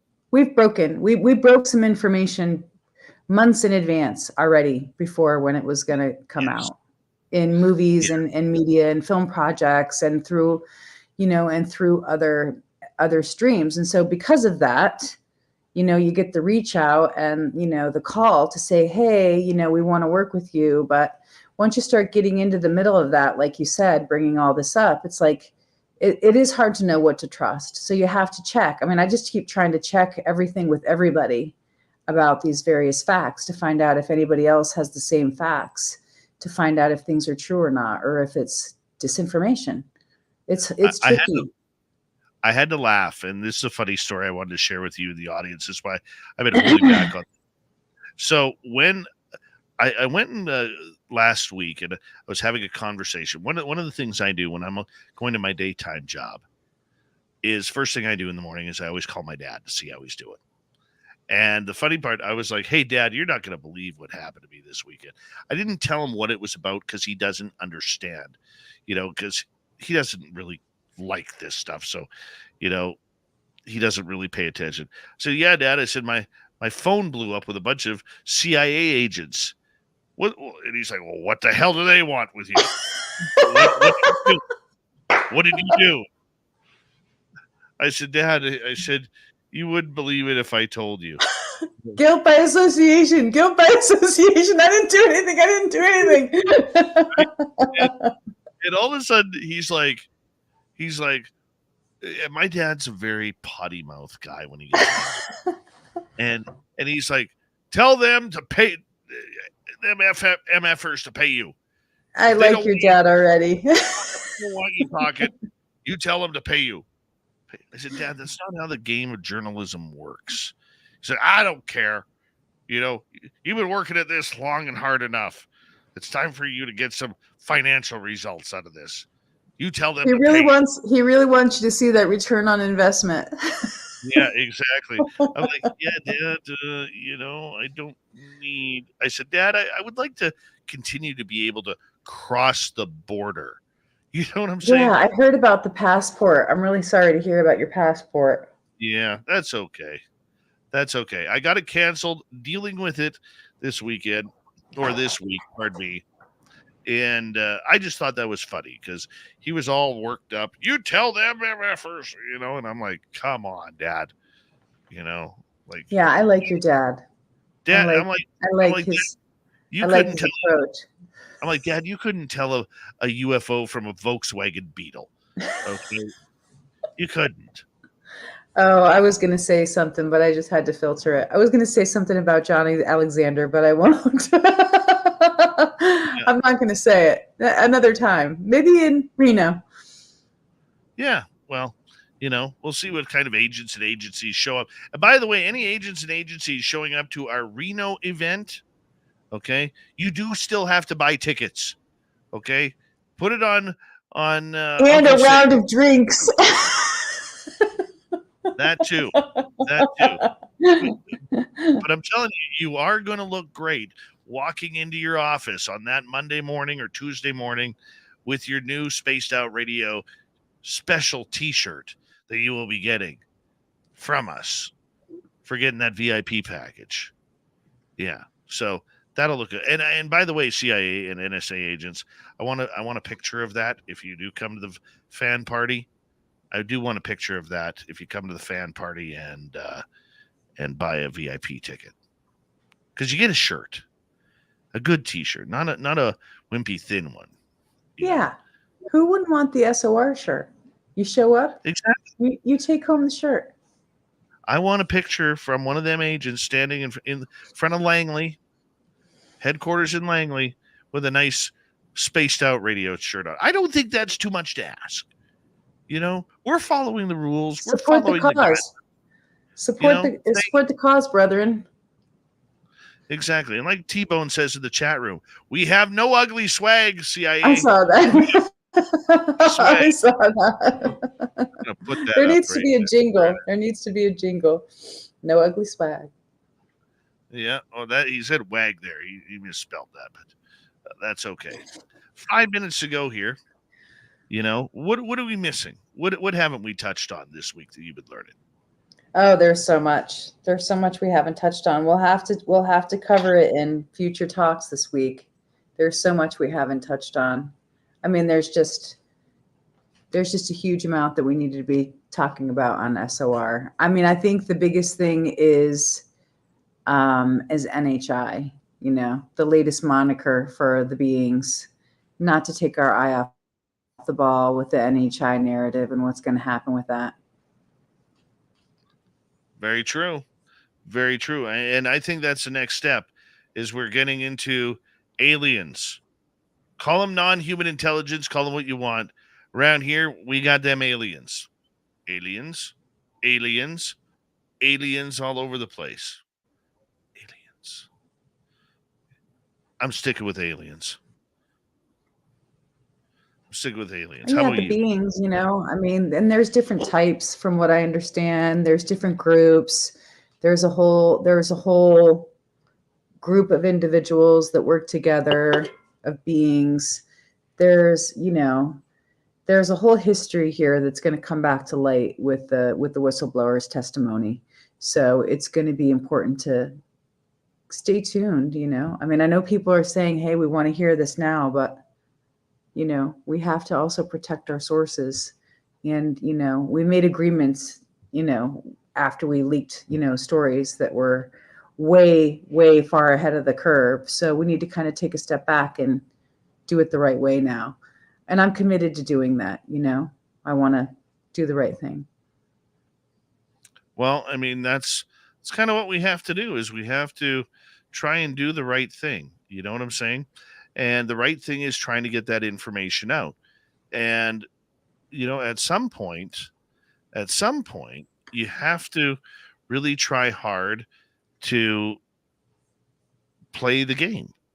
And I don't think the public fully understands that there is a big game going on of intelligence, counterintelligence, espionage, everything. I mean, this is right out of a movie. If somebody would actually make a movie about UFO disclosure, this is what we're seeing. There are people in the different departments, in the different silos that have been stovepiped that knows about the other programs. And, oh, that's interesting. And, they know the programs. So once you start talking to these different individuals and talking about their time frame, their research, who they know, it's all connected. It really is all connected. Do you think we're going to see more players come out into the fold? Okay. Yeah.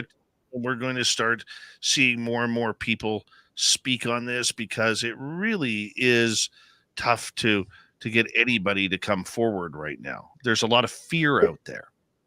They're going to have to. They're going to have to, because the whistleblowers they're pointing to documentation, they're pointing to years, they're pointing to the programs, they're pointing to these different reports, and they have witnesses. And so those witnesses will have to come forward and testify, especially if they're subpoenaed.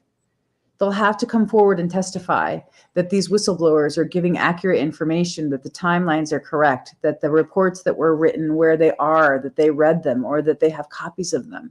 So there's definitely going to be old people that are going to come out. There's witnesses that will have to come out and validate all this testimony. And so there's definitely going to be more people. There's no doubt. They'll have to. It's do the right thing. Everybody has to do the right thing. And if they don't, they'll get subpoenaed to go to court. Well, it's going to be interesting. I mean, because I could see people trying to get away from a lot of different parts of this, whether it's the Sean Kirkpatrick angle, whether it's the whistleblower angle, or many other angles. It seems like people are really drawing themselves a line in the sands of what they will cross and what they won't cross. And it's going to be interesting over the next few months on how that fully breaks down. That's for sure. It depends on what they signed. It depends on what kind of contract they signed. Were they contractors, or did they work for the Air Force? Were they direct people who worked in the Air Force? Or, what branch of, did they work in? Were they naval intelligence? I mean, there's all these different competing interests in different divisions of the military that are kind of infighting with one another. And so it's going to depend on if they signed NDAs and how long that lasts. And if there's going to be an amnesty clause built in to what that they, can testify to. So it's going to come down to legalese. Very true. Courtney Marcassani, we'll talk to you in a couple of nights' time. You are the best. As we say hello to Mr. Ron Bumblefoot Thal, rocking in the background with Little Brother is Watching. Bumblefoot is the official music of Spaced Out Radio, rocking us in and out of every single show. Get your horns up for the guitar god himself. Special thanks to everybody listening in at work, at home, in your cars, wherever you may be. Thank you to everyone in our chat rooms tonight. YouTube, Twitch, LGAP, Facebook, Spreaker, LinkedIn, Facebook, and the Space Travelers Club at hashtag Spaced Out Radio on Twitter. I know you're out there somewhere. Remember, this show is copyright by Spaced Out Radio, SOR Media Ventures Limited. Thank you so much for choosing to share your evening with us, because together, my friends, we're watching. We own the night. Mr. Bumblefoot, we need a favor. We need you to take us home.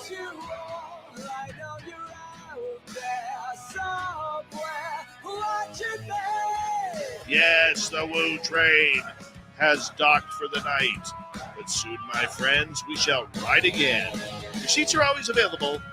Your tickets never expire. And if you want to bring a friend, we've got room for them too. Good night.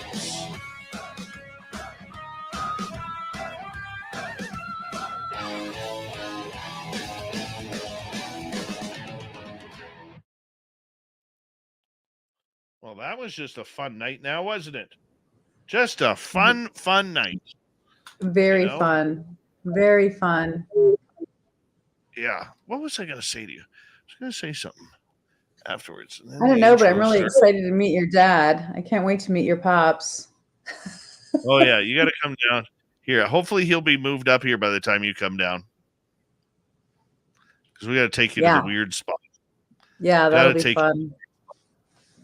Yeah. Yeah, well, I have to head back. I have to head back and do a whole U-Haul trailer to Montana from PA. So I will be on the road, but I don't think I'll be up in your neck of the woods. Not yet. Maybe in May.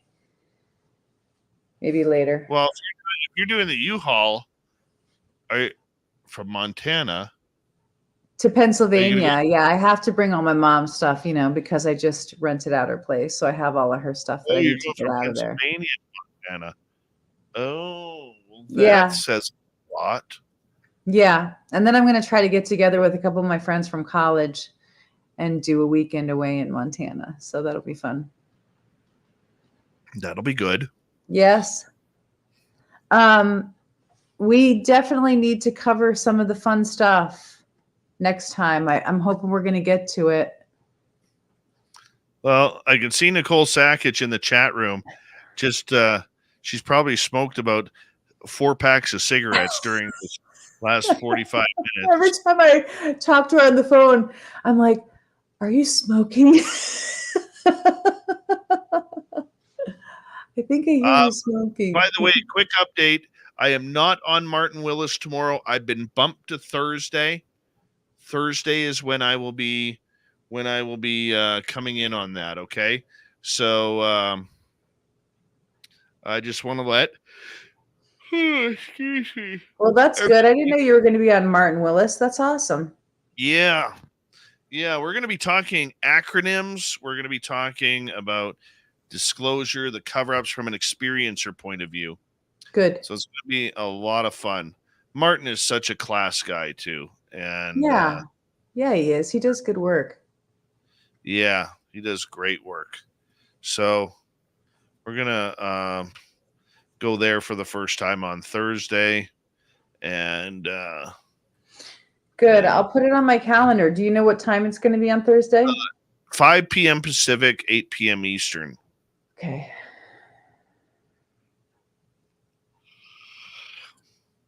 So that's going to be fun.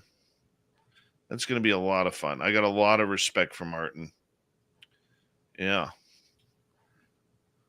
Have you booked your tickets for Reno yet? No, but I have it on my calendar and I have the dates. So that's also good. And I am planning on going. So I will be there. Nicole Sakic is trying to come. She's Yeah. debating. Yeah. She's debating. That would trying be to- fun. Yeah, you have to talk to her about that. Just say, get your ass over here. West Coast it with us. Yeah. I think it's probably going to depend on, schedules and things and money too. Money is an issue. So Money's but I'm always looking forward to it. I'm looking forward to seeing Bob. I saw him briefly in New York at the Inquirer Anomalous, but not enough. We chatted a little bit. I heard you say he's going to be there. Science Bob is going to be there. Les Velez from Opus. Yeah, it'll be nice to meet Les. Yeah. Les is a great dude, absolute great dude. And it's funny. I contacted him the other day, and I'm like, "Hey, bud, are you coming to Reno? And I need you to come on the show again." He goes, "Yes and yes." I'm like, "Perfect. Let's do Awesome. this." Yeah, I've been on a couple of like Zoom video chats with him for UAP Medical Coalition, but Yeah. not much. That's the only way I've seen him or know him is through that organization. Les is a good guy, filled with a ton of information. Well, yeah, and he's a pioneer too, in the healing work. I'm a big fan. I may Yeah, get and I his. heard you say Melinda's coming too. Is that right? Did she confirm? Melinda is coming. Yes. Wow. All right. Lorian Fenton is coming. Geraldine Orozco is coming. Wow, a bunch of powerhouses. Jim Cool. Goodall is coming. I want you to meet Carter Bouchard. He's one of my favorite Bigfoot guys, but he has recently come out as an ET experiencer since childhood. Wow. He's like, I'm getting older, and he goes, I have to say something about it. Wow. And It's always astonishing when you start talking to people about how this stuff is connected. That's one of the things I think is the most interesting thing. Psychic phenomenon, the paranormal phenomenon, Sasquatch, UFOs, that there's this thread that runs through all of it. It's just so unbelievable. Oh, yes. And Merle is going to be there. Merle. Yeah, it's going to be pretty awesome when you hear everybody in the casino all of a sudden start chanting Merle. Merle. Well, I'm glad I was able to come on tonight. And if all goes well, I'll be on next time. Well, I tried to take some heat off you tonight. You did. Thank you. Thank you for doing that for me. You're a good host and a good friend. Well, once again, we do accept phone calls from all agents and agencies. Come on in and say hello. Tell your story right now. That's all you got to do. Tell your story. Well, you know what? Those guys do have their own stories. A lot of them do. Yeah, they do, from what I understand. I mean, I think that there's a whole group of people in the CIA that are experiencers. I think that would be a fascinating book. Oh, yeah.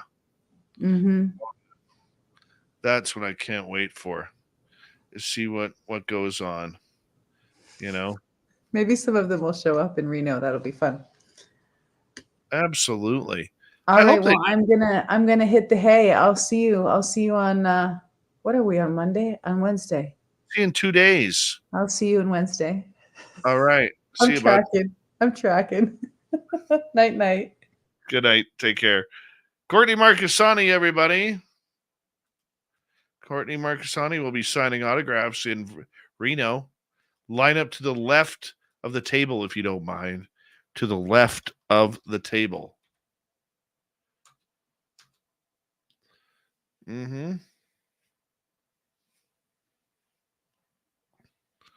My hair is soft today. Nice and soft.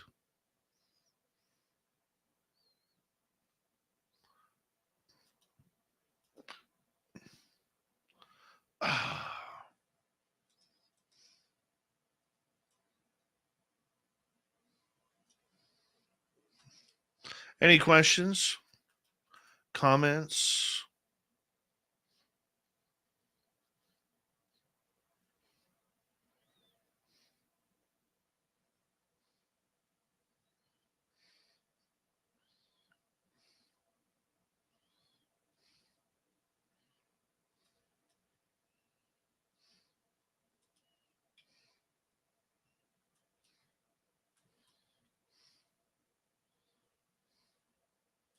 Anything?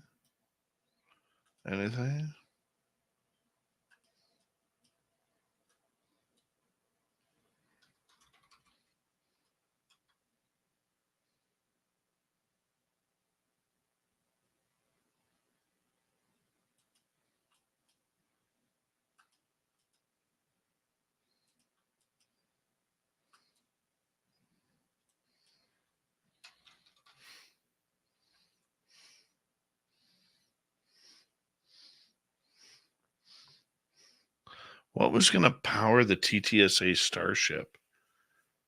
Oh, I forget. I had a good laugh over it, though. Wasn't it anti-gravitics or something like that?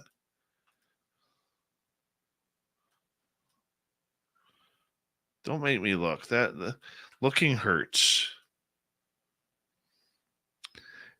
Captain, have you ever left peanut butter at the gifting site? No, I don't leave any food out there, please. Please and thank you. The main reason why is because There's too many wild animals out there. And I don't want to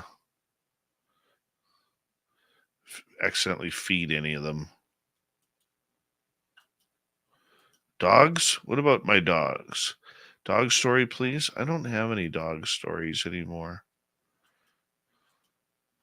I will say this, though, and this is actually kind of cool.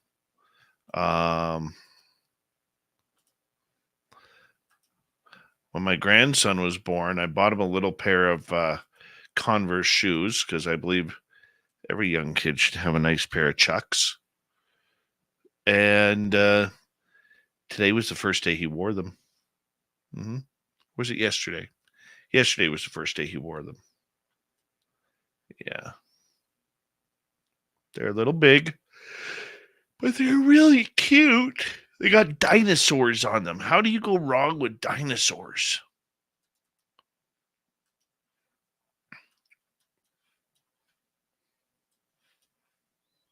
You know? How do you go wrong with that? The hell was the propulsion system on the... Damn it, now you got me thinking.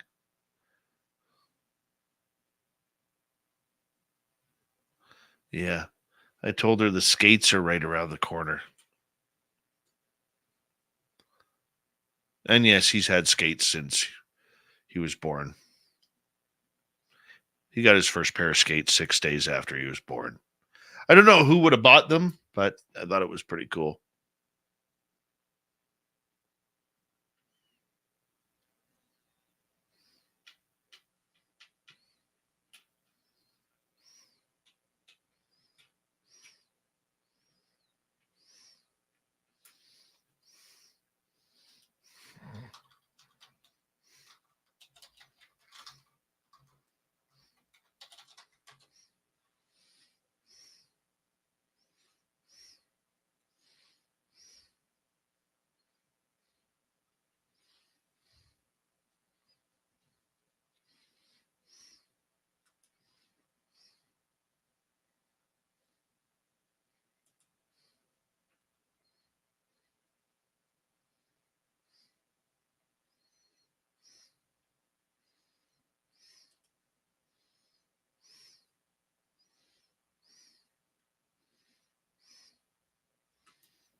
No idea.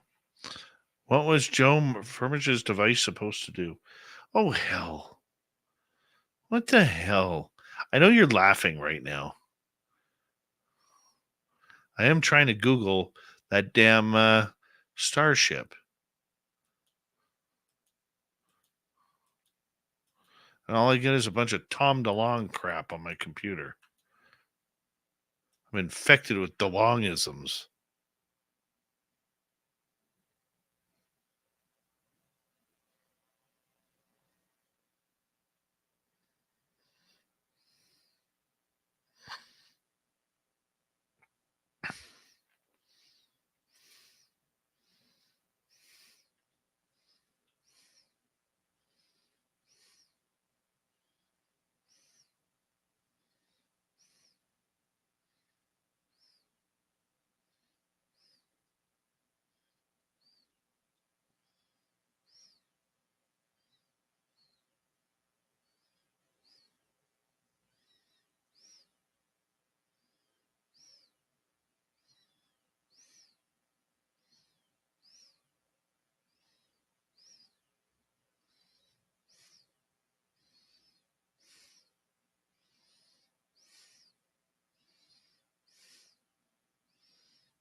Oh, well.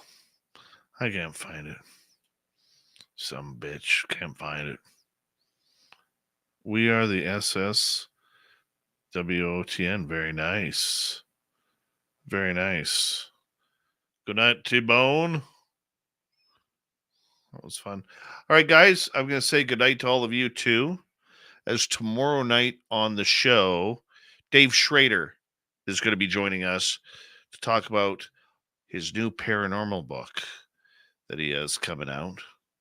So we got some Schraderisms tomorrow night. And yes, I have seen Starlink a few times, Dark Starry Sky. We counted 62 one night. 62.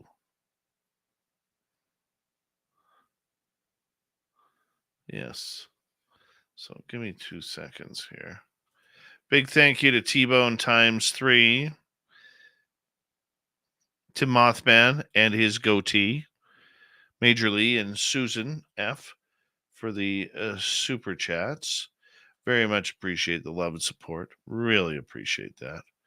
And what else do we have here?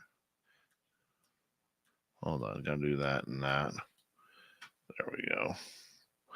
Yeah, so that's pretty much it. Otherwise, I will see you all tomorrow. Come say hi. See you.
Stay healthy, my friend. You too. You need bail money, give me a call. Always, Dad. Take care. You too.